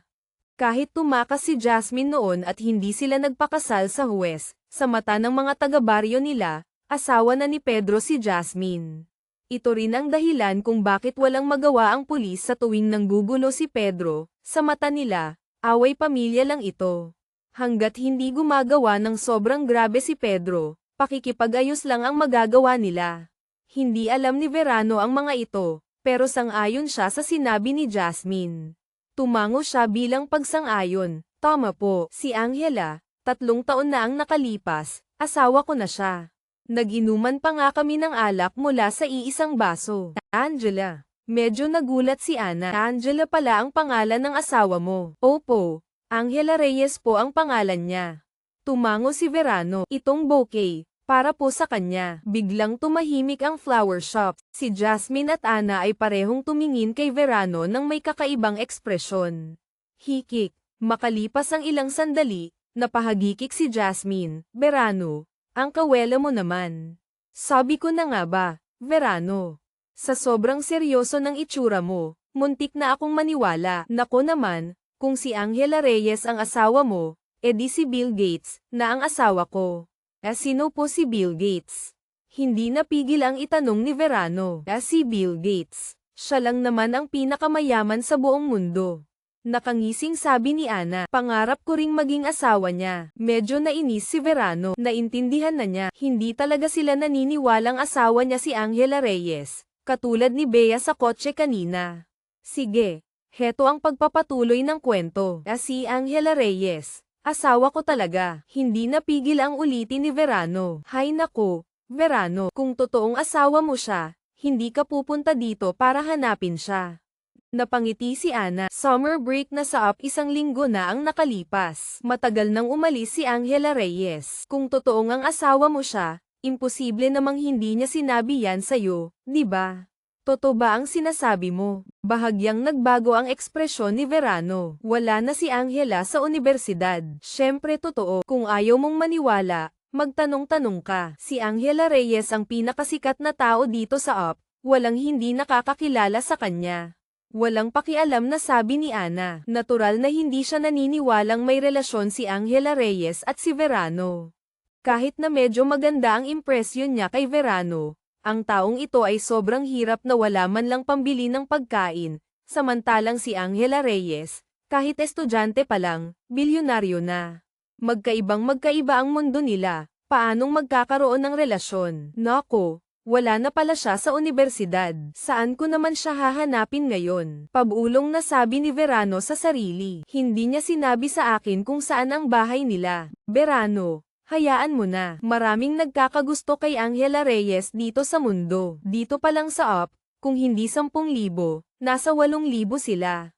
Okay lang naman magka-crush. Huwag mo lang masyadong dibdibin. Payo ni Ana na parang nakatatandang kapatid. Bakit ba kapag nagsasabi ako ng totoo, walang naniniwala? Kinamot ni Verano ang ulo. Sobrang naiinis. Si Jasmine naman sa tabi, nang makita ang itsura ni Verano, hindi napigil ang makaramdam ng awa.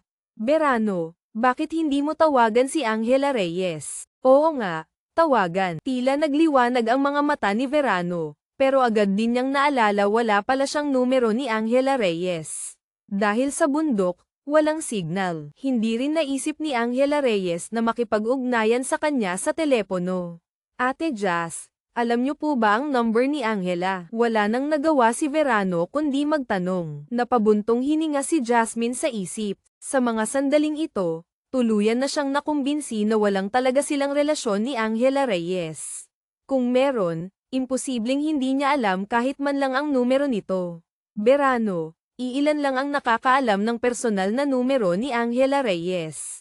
Kami ni Ate Jazz, natural na hindi namin alam, sabi ni Ana sa tabi. Ganoon po ba? Nakaramdam ng matinding pagkadismaya si Verano. Bago siya pumunta sa Maynila, puno siya ng kagalakan, iniisip na sa wakas ay makikita na niya ulit si Angela Reyes.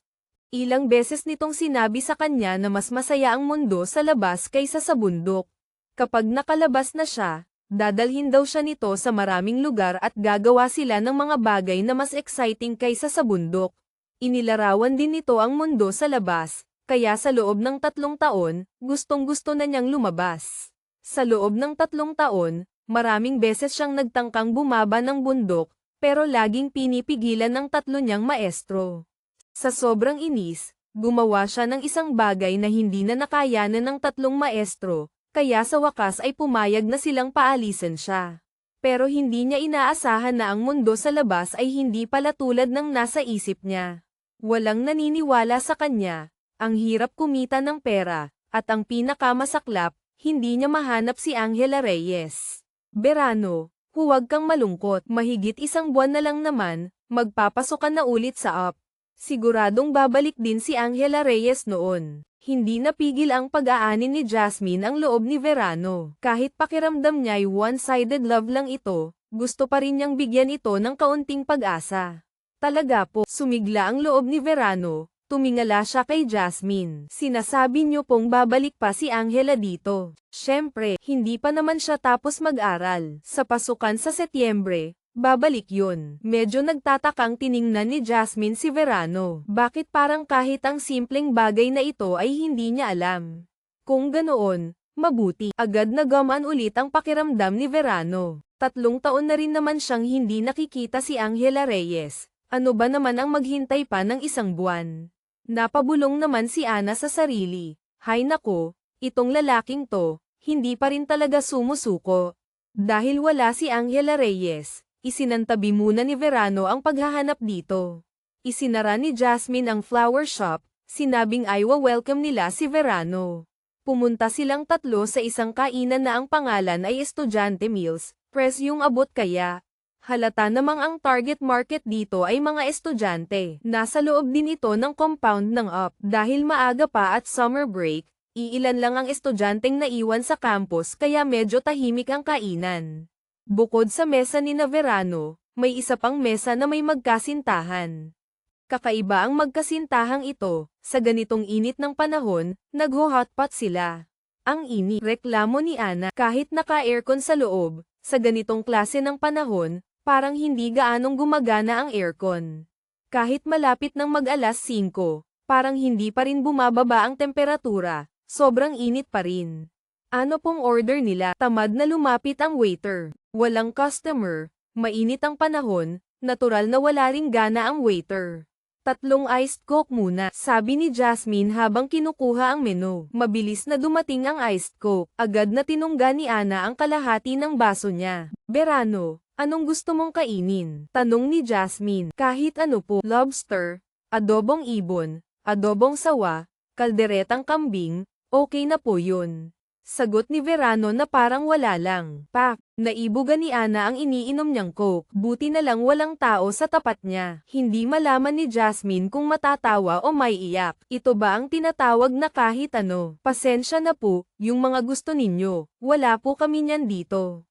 Medyo nainis na ang waiter kay Verano. Ganoon kasimpleng pagkain. Wala kayo. Medyo hindi nasiyahan si Verano. Napairap ang waiter. Isang taong gasgasen. Nagpapanggap na mayaman. Kung gusto ng lobster at adobong sawa, bakit hindi pumunta sa 5-star hotel? Pero, customer pa rin ang hari. Kahit naiinis ang waiter kay Verano, hindi niya ito ipinakita. Kung ganoon, Verano, kung hindi mo alam ang kakainin mo, ako na lang ang pipili para sa'yo, ha? Nagsimulang umorder si Jasmine, adobong manok, sinigang na baboy, pinakbet. Sige. Ito na lang. Pakibilisan na lang po. Sige po. Sandali lang po. Mabilis na umalis ang waiter. Verano, mga pangkaraniwang lutong bahay lang ang meron dito. Nag-order ako ng ilang ulam para sa kanin. Gutom ka naman, siguro hindi ka iinom ng alak. Okay lang ba? Malumanay na tanong ni Jasmine. Kayo po ang bahala. Ate Jas, hindi naman po ako pihikan sa pagkain. Sabi ni Verano na parang walang problema. Nang marinig ito, hindi napigil ang mapairap ni Ana. Kanina lang, lobster at adobong sawa ang hinihingi, tapos ngayon hindi pihikan. Kapag naging pihikan ito, baka mga bituin na sa langit ang hingin. Medyo natawa na lang din si Jasmine. Si Verano, mukhang normal, pero bakit kapag nagsalita, laging nagbibigay ng pakiramdam na hindi siya normal.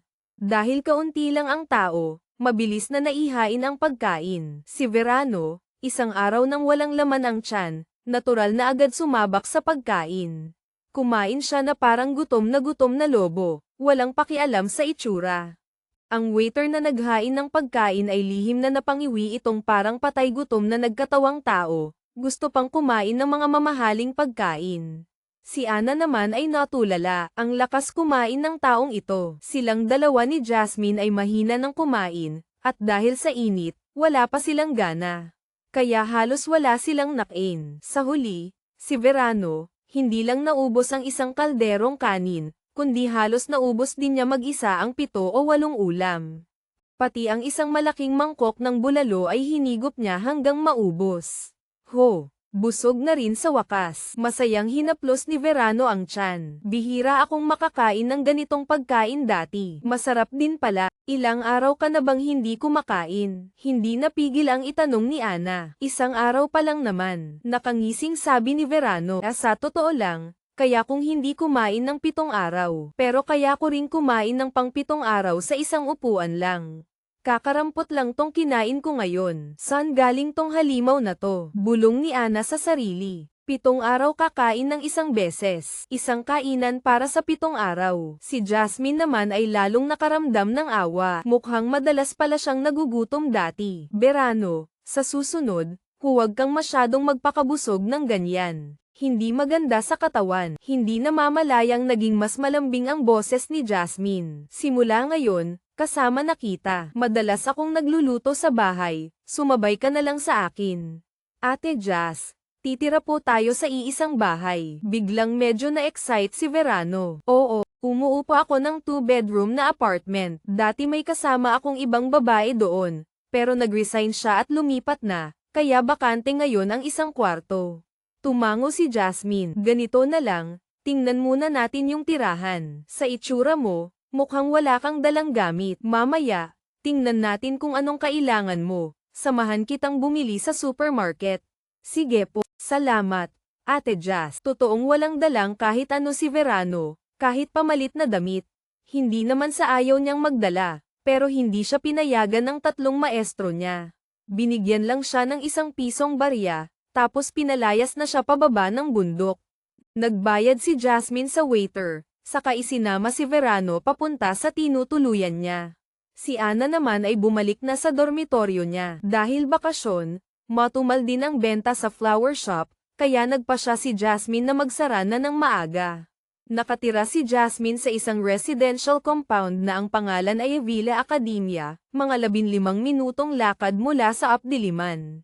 Isa itong lumang compound, hindi kalakihan, may 2 hilera lang ng mga building na magkaharap, mahigit 100 pamilya ang nakatira.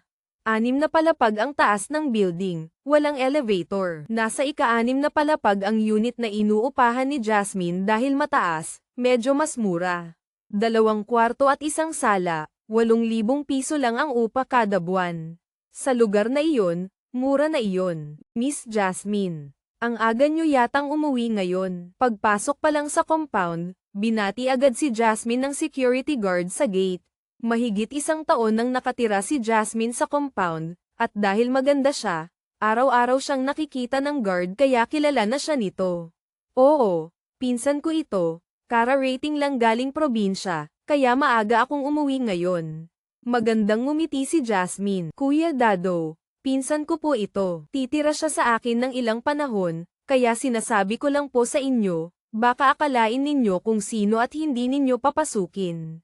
Kung pinsan pala ni Miss Jasmine, syempre walang problema. Tiningnan ng security guard, si Kuya Dado, si Verano. Kuya Dado, akyat na po muna ako. Nagpaalam si Jasmine at isinama si Verano papasok sa hagdanan. Habang umaakyat, mahina niyang ipinaliwanag kay Verano, medyo luma na itong compound pero maayos ang seguridad.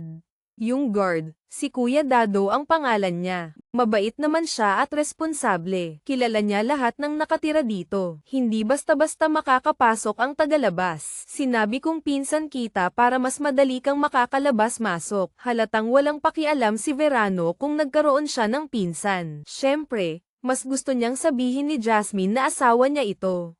Kaso, naisip niyang hindi naman niya niligtas ang buhay nito kaya hindi niya pwedeng hingin na bayaran siya ng katawan. Kailangan niyang humanap ng ibang pagkakataon para maging asawa niya ito. Dahil maalinsangan, nakakapagod umakyat ng hagdan. Siyempre, para lang iyon sa iba. Si Verano, pagdating sa ika-6 na palapag, walang kahit isang patak ng pawis. Samantalang si Jasmine ay hinihingal at basang-basa ng pawis na may halimuyak. Isang mahinang amoy ang nagmumula sa katawan ni Jasmine. Hindi napigilan ni Verano na lumapit at amuyin ito. Ate Jas, ang bango niyo po. Namula ang mukha ni Jasmine. Kung ibang lalaki ang gumawa nito, siguradong sinigawan na niya ng manyak.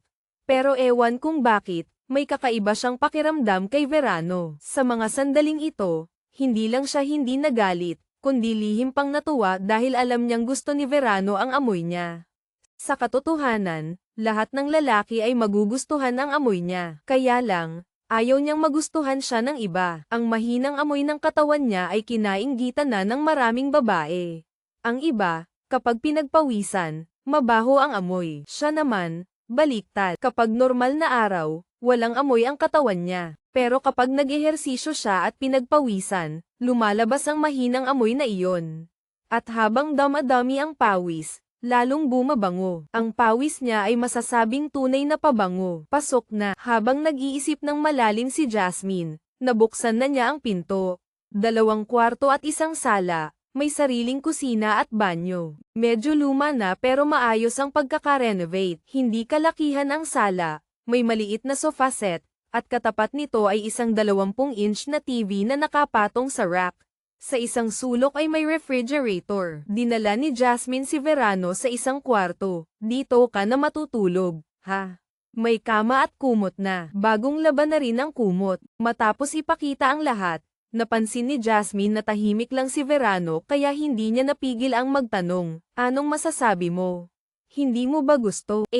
Hindi po. Gustong-gusto ko po. Umiling si Verano. Kahit saan po ako pwedeng tumira. Totoo ang sinabi ni Verano. Kahit sa kuweba nakakatulog siya kaya wala siyang arte sa tutulugan. Nang marinig ito, gaman ang loob ni Jasmine. Natakot siyang baka tulad ito kanina sa pagkain sinabing kahit ano pero ang gusto pala ay mga mamahaling pagkain. Baka ngayon naman, gusto nitong tumira sa mansyon o kung ano pa.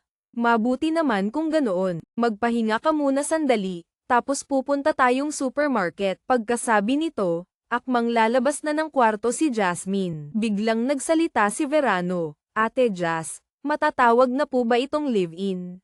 Ha, agad na namula ang mukha ni Jasmine. Ano, hindi. Hindi ito live-in. Nagre-rent lang tayo sa iisang bahay. Kung ganoon po, kapag magkatabi tayong matulog sa gabi, yun po ba ang live-in? Nagtatakang tanong ni Verano. Verano, ako. Lalabas muna ako. Tila hindi na kinaya ni Jasmine. Mabilis siyang tumalikod, tumakbo papunta sa sariling kwarto, nilock ang pinto, at naramdaman ang init sa kanyang mukha. Bakit ko nga ba siya pinatira dito? Biglang na-realize ni Jasmine. Mula nang sinabi niyang sasagutin niya ang pagkain at tirahan ni Verano, ang unang pumasok sa isip niya ay patirahin ito dito. Hindi man lang siya nagdalawang isip kung may mali ba doon. Pero sa katotohanan, wala pang 2 oras silang magkakilala ni Verano. 2 oras pa lang. Nitong mga nakaraang taon, lagi siyang maingat sa mga lalaki dahil marami ang may masamang intensyon sa kanya. Pero ngayon, nagawa niyang mag-uwi ng isang lalaking wala pang 2 oras niyang kakilala. Kahit pa sabihing magkasama lang sila sa upa, kapag iniisip niya, hindi rin siya makapaniwala. Live-in. Hindi kaya, gusto ko talagang makipag-live-in sa kanya. Hinawakan ni Jasmine ang sariling mukha, ramdam niya ang init. Okay lang ako. Sa wakas ay nahimasmasan si Jasmine. Umiling siya, pilit na iwinaksi ang mga kakaibang damdaming biglang sumulpot sa kanyang isipan. Lumapit siya kay Verano. Kuya Verano, salamat. Tinitigan ng magagandang mata ni Jasmine si Verano, na para bang sinusubukang basahin ang binatang mukhang ordinaryo sa kanyang harapan. Ate ganda, hindi po ako estudyante dito. Tinitingnan din ni Verano si Jasmine. Dahil mainit ang panahon, manipis ang suot ng lahat, at hindi exempted si Jasmine. Malaking bahagi ng maputi niyang balat ang nakalantad, na nagbigay kay Verano ng pakiramdam na nabusog ang kanyang mga mata. Medyo nailang si Jasmine sa titig ni Verano, ngunit nagulat siyang napansin na, bagamat kamakailan lamang ay naiinis siya kapag tinititigan ng mga lalaki, wala siyang naramdamang pagkainis sa titig ni Verano ngayon. Hindi niya alam kung bakit, marahil dahil katutulong lang sa kanya si Verano, o marahil dahil napansin niyang kahit nakatitig si Verano, malinis ang tingin nito, walang bahid ng kalaswan. Verano, gusto mo bang pumasok muna sa shop ko para umupo? Nag-alinlangan sandali si Jasmine, saka nag-alok. Sige po, agad namang pumayag si Verano. Pagpasok sa flower shop, para siyang napunta sa isang dagat ng mga bulaklak. Iba't ibang klase at hugis, na para bang hindi niya malaman kung saan titingin. Tubig o. Nagtimpla si Jasmine ng isang basong tubig at iniabot kay Verano. Kakatanggap lang ni Verano ng baso nang bigla na namang kumalam ang sikmura niya. Muling nagpoprotesta. Hindi ka pa pala nanananghalian. Hindi napigil ang itanong ni Jasmine. Malapit nang mag-alas 4 ng hapon, 2 oras na lang, hapunan na. Tumango si Verano, medyo walang magawa, wala po akong pambili ng pagkain eh. Naubos mo na ba ang pera mo? Hindi napigil ang magulat ni Jasmine. Kahit pakiramdam niya'y hindi mayaman si Verano, hindi niya inakalang wala itong kahit pambili ng pagkain. Ate ganda, pwede po bang magtanong, ano po bang paraan para mabilis na kumita ng pera? Nagsisimula nang ma-realize ni Verano na may problema sa dati niyang paraan ng pag-iisip tungkol sa pera. Marahil dahil mula pagkabata, walang nagturo sa kanya kung paano kumita ng pera, hindi niya alam kung paano nga ba talaga nagkakapera. Ito, ano ba ang kaya mong gawin? Tanong ni Jasmine. Kahit ano po kaya kong gawin? Nag-isip si Verano at sumagot, kayang pumatay, kayang manggamot, kaya ring. Saan kang universidad nagtapos? Si Ana na tahimik lang sa tabi ay hindi na napigil ang magtanong. Hindi po ako nag-aral. Detalyadong sagot ni Verano. Marunong ka bang gumamit ng computer? Ano po yung computer? Yung utak na dekuryente. Marunong ka ba ng English? Sabi po ng unang maestro ko, may translator naman daw, hindi na kailangang mag-aral ng English. Marunong ka bang magmaneho? Marunong po akong sumakay ng kotse. Matapos ang tanungan, nawalan na ng pag-asa si Ana. Ang taong ito, halos walang alam. Tapos ang lakas ng loob magsabi na kaya niyang gawin ang kahit ano. Verano, kung ganyan, mukhang mahihirapan kang kumita ng pera. Mahirap humanap ng trabaho. Medyo sumakit din ang ulo ni Jasmine. Pinagaan na niya ang kanyang sinabi. Sa modernong lipunan ngayon, si Verano, bukod sa pagiging laborer, parang wala nang ibang mapapasukan. Pero sa itsura niyang ito, kahit mag-apply siyang laborer, baka wala ring tumanggap. Ganoon po ba? Medyo nadismaya si Verano. Ibig sabihin, kailangan niya talagang umasa na lang. Ate Jazz, sa totoo lang po, may trabaho tayo ditong bagay sa kanya. Pabulong na sabi ni Ana. Oo nga pala. Ana, buti pinaalala mo. Agad na naisip ni Jasmine. Oo nga, mayroon nga siyang trabahong bagay kay Verano. Maganda naman ang kita ng Jasmine's Flower Shop. Ang Updiliman ay may halos 100,000 estudyante. At katabi nito ay isang ospital, ang Philippine Heart Center. Malaki ang potensyal na market. Dati, may 2 empleyado ang shop, isang lalaki at isang babae, isa ang nagbabantay, isa ang nagde-deliver. Ngunit dahil sa panggugulo ni Pedro nitong mga nakaraang buwan, natakot ang dalawa at nag-resign. Ngayon, sina Jasmine at Ana na lang ang natira. Madalas umaalis si Jasmine para bumili ng mga bulaklak, kaya si Ana ang naiiwan sa shop. Kulang sila ng tagapag-deliver. Ang trabahong pagde-deliver ng bulaklak, halos kahit sino kayang gawin. Sa tingin ni Jasmine, dahil hindi nakapag-aral si Verano, ito ang pinakabagay sa kanya. Kumpara sa pagiging laborer, mas magaan ang pagde-deliver. Verano, ano sa tingin mo? Ipinaliwanag ng mabuti ni Jasmine ang trabaho kay Verano bago nagtanong. Hindi kita mabibigyan ng mataas na sweldo sa ngayon. Pansamantala, mga 5,000 piso kada buwan. Pero sagot ko ang pagkain at tirahan mo. Kung kailangan mo talaga ng pera ngayon, pwede kitang bigyan ng 1 buwang advance. 5,000 piso kada buwan. Kinamot ni Verano ang ulo. Kung 2 oras lang ang nakalipas, hinding-hindi siya papayag sa ganito kababang trabaho. Pero ngayon, natuklasan niyang hindi pala ganoon kadali kumita ng pera gaya ng inaakala niya. At ang pinaka-importante, kailangan niya talaga ng pera ngayon. Siyempre, may isa pang bagay na sobrang kaakit-akit para sa kanya dito ang magandang si Jasmine. Sige po, matapos mag-isip-isip, agad na pumayag si Verano. Verano, sigurado ka bang pumapayag ka? Halatang natuwa si Jasmine. Ang galing. Hindi na ako mahihirapan ng ganito. Ate Jas, ngayong nandito na si Verano, hindi mo na kailangang matakot kay Pedro. Mahinang sabi ni Ana. Oo nga pala, hindi pa kumakain si Verano.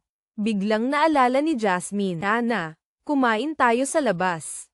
Para na ring pag-welcome kay Verano. Sige po, sang-ayon syempre si Ana. Ate ganda, pwede po bang makuha na yung advance? Kahit gutom na, ang pinakagustong gawin ni Verano ngayon ay hindi kumain, kundi hanapin si Angela Reyes. Natigilan si Jasmine, pero agad din siyang kumuha ng 5,000 piso at iniabot kay Verano. Gaya ng sinabi niya kanina, isang buwang advance.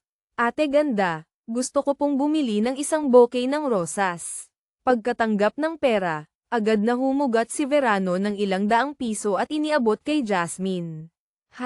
Hindi malaman ni Jasmine kung matatawa o maiiyak. Ang taong ito, kanina lang walang pambili ng pagkain, pagkahawak ng pera, bibili agad ng bulaklak. Hindi kaya, para sa akin ang bulaklak. Biglang kumabog ng malakas ang dibdib ni Jasmine. Maging si Ana sa tabi ay napatingin ng kakaiba kay Verano. Naisip din niya, mukhang liligawan ng taong ito si Jasmine. Ate ganda, kulang po ba? Nang makitang hindi kumikibo si Jasmine, hindi napigil ang magtanong ni Verano. Hindi niya alam kung magkano ang isang bouquet. Hindi. Nahimasmasan si Jasmine. Verano, huwag mo na akong tawaging ate ganda. Tulad ni Ana, Ate Jas na lang. Sige po, Ate Jas. Sagot ni Verano. Verano, tungkol sa bulaklak, ilang rosas ba ang gusto mo? Tanong ni Jasmine. At saka, gusto mo ba ng pulang rosas o asul na rosas? Ate Jas, hindi ko po alam yan Kayo na po ang bahala. Kung ganoon, para ba to sa girlfriend mo o? Habang tinatanong ito ni Jasmine, nakaramdam siya ng kaunting kaba. Para po sa asawa ko. Mabilis na sagot ni Verano. May asawa na siya. Agad na nakaramdam ng kaunting pagkadismaya si Jasmine. Ngunit, may kaunti pa ring pagdududa sa kanyang isipan. Halata namang mukhang wala pang 20 anyos ito. Paanong nagkaasawa na? Si Ana naman sa tabi ay diretsyong nagtanong, ilang taon ka na ba? Bakit may asawa ka na? 19 na po. Medyo mayabang na sabi ni Verano. 3 taon pa lang po ako. May asawa na ako. 3 taon may asawa na. Natigilan muna si Jasmine. Saka napahagikik. Verano, sino namang niloloko mo? Hindi nagpaliwanag si Verano. Bamulong lang sa sarili. Totoo namang pumayag si Diwatang ate na maging asawa ko noong 3 taon ako. Verano, 19 ka pa lang. Paanong nagkaasawa ka na? Sabi rin ni Ana sa tabi. Pinakamataas na niyan, girlfriend mo lang. Hindi po girlfriend, asawa. Seryosong pagtatama ni Verano. Nagpakasal na po kami. Nagpakasal. Hindi napigil ang humadyakat ni Ana. Verano, ang galing mo namang magbiro. Sa panahon ngayon, may nagpapakasal pa ba ng ganyan? 19 ka pa lang, hindi ka pa pwedeng ikasal. Ana, hindi rin naman sigurado yan. Sa maraming lugar, basta pumayag ang mga magulang at nagkaroon ng handaan, kahit hindi opisyal na kasal, walang marriage contract, hindi na pwedeng bawiin. Naging malungkot ang mukha ni Jasmine, mahinang nagsalita. Sorry po Ate Jas, nakalimutan ko po yung sa inyo. Agad na na-realize ni Ana. Alam niya kasi na ganoon ang sitwasyon ni na Jasmine at Pedro. Noon, nagbigay ng dot ang pamilya ni Pedro sa pamilya ni Jasmine, naghanda pa ang dalawang pamilya. Kahit tumakas si Jasmine noon at hindi sila nagpakasal sa huwes, sa mata ng mga taga-baryo nila, asawa na ni Pedro si Jasmine. Ito rin ang dahilan kung bakit walang magawa ang pulis sa tuwing nanggugulo si Pedro, sa mata nila, away pamilya lang ito. Hanggat hindi gumagawa ng sobrang grabe si Pedro, pakikipag-ayos lang ang magagawa nila. Hindi alam ni Verano ang mga ito, pero sang-ayon siya sa sinabi ni Jasmine. Tumango siya bilang pagsang-ayon. Tama po, si Angela, 3 taon na ang nakalipas, asawa ko na siya. Nag-inuman pa nga kami ng alak mula sa iisang baso. Angela. Medyo nagulat si Ana. Angela pala ang pangalan ng asawa mo. Opo. Angela Reyes po ang pangalan niya. Tumango si Verano. Itong bouquet, para po sa kanya. Biglang tumahimik ang flower shop. Si Jasmine at Ana ay parehong tumingin kay Verano nang may kakaibang ekspresyon. Hikik. Makalipas ang ilang sandali, napahagikik si Jasmine. Verano, ang kawela mo naman. Sabi ko na nga ba, Verano, sa sobrang seryoso ng itsura mo, muntik na akong maniwala. Nako naman, kung si Angela Reyes ang asawa mo, edi si Bill Gates, na ang asawa ko. Hindi mapigil ang humadyak at din si Ana. Sino po si Bill Gates? Hindi napigil ang itanong ni Verano. Si Bill Gates. Siya lang naman ang pinakamayaman sa buong mundo. Nakangising sabi ni Ana. Pangarap ko ring maging asawa niya. Medyo nainis si Verano. Naintindihan na niya. Hindi talaga sila naniniwalang asawa niya si Angela Reyes. Katulad ni Bea sa kotse kanina. Ate Jazz, patawad. Mabilis na tumakbo si Ana at nagtago sa likod ni Verano. Lumingon si Verano kay Ana na nasa likod niya. Medyo nagtataka, bakit ka nagtatago dyan? Kasi si Ate Jazz, mangungurot. Nakangusong sabi ni Ana, sumisilip kay Jasmine mula sa likod ni Verano. Hoy, Ana, ang aga-aga, nambibiro ka na naman. Namumula pa rin ang mukha ni Jasmine. Pero pilit niyang pinapakita na seryoso siya. Tama na yan, magtrabaho na tayo. Kailangan nating ayusin ang mga bagong dating na bulaklak. Opo, Ate Jazz. Ngumisi si Ana pero tumigil na rin sa pang-aasar. Lumabas siya mula sa likod ni Verano. Humarap si Jasmine kay Verano. Medyo nailang pa rin siya dahil sa nangyari kagabi at sa biro ni Ana, pero sinubukan niyang maging professional. Verano, dahil first day mo ngayon, tulungan mo muna kami ni Ana na ayusin itong mga bulaklak sa labas ng shop. Ilagay mo sa tubig yung mga kailangang ilagay, tapos walisan mo na rin yung tapat natin. Sige po, Ate Jazz. Walang reklamong sagot ni Verano. Kahit paano, kailangan niyang magtrabaho para kumita ng pera pambili ng bulaklak para kay Angela. Nagsimula silang tatlong mag-ayos. Mabilis kumilos si Verano, at kahit simple lang ang pinapagawa, ginagawa niya ito ng maayos. Napansin ni Jasmine na kahit sinasabi nitong wala itong alam, madali naman itong turuan at masipag. Ilang sandali pa, tumunog ang telepono ng shop. Sinagot ito ni Jasmine. Yasmin's Flower Shop. Good morning. Opo, saang address po? Sige po. Anong oras po kailangan? Okay po. Noted. Salamat po. Ibinaba ni Jasmine ang telepono. May delivery tayo, sabi ni Jasmine kina Ana at Verano. Kumuha siya ng papel at isinulat ang detalye. Verano, ito ang unang trabaho mo bilang delivery boy. Lumapit si Verano, interesado. Isang bouquet ng pulang rosas, kailangang may hatid bago mag-alas 10 sa address na ito. Sabi ni Jasmine, inaabot ang papel kay Verano. Para kay Miss Clarita Santos daw, galing sa Secret Admirer. Tiningnan ni Verano ang papel. Address lang at pangalan ng tatanggap. Madali lang po to, Ate Jazz. Teka, sabi ni Jasmine. Alam mo ba kung paano pumunta dyan? Tiningnan ulit ni Verano ang address. Hindi po, pero magtatanong na lang po ako. Napabuntong hininga si Jasmine. Mukhang mas mahirap ito kaysa inaakala niya. Mag-jeep ka papunta doon. Heto ang pamasahe. Kumuha siya ng pera sa kaha at iniabot kay Verano. Siguraduhin mong maingat ang pagdala ng bulaklak, ha? At huwag kang mawawala. Opo, Ate Jazz. Ako pa, mayabang na sabi ni Verano. Inihanda ni Ana ang bouquet ng mga pulang rosas, maingat na binalot. Iniabot niya ito kay Verano. Ingat ka, Kuya Verano. Siyempre, kinuha ni Verano ang bulaklak at ang papel na may address. Tumingin siya kina Jasmine at Ana na may kumpiyansa. Babalik po ako agad. Naglakad na si Verano palabas ng shop dala ang bulaklak. Pinanood siya ni na Jasmine at Ana. Ate Jazz, sa tingin mo po, makakarating kaya siya doon ng maayos? Medyo nag-aalalang tanong ni Ana. Napangiti si Jasmine ng bahagya. Ewan ko, pero may tiwala naman ako sa kanya. Kahit hindi niya alam kung bakit, may bahagi sa kanya na naniniwalang kaya ito ni Verano, Kahit pa kakaiba ito,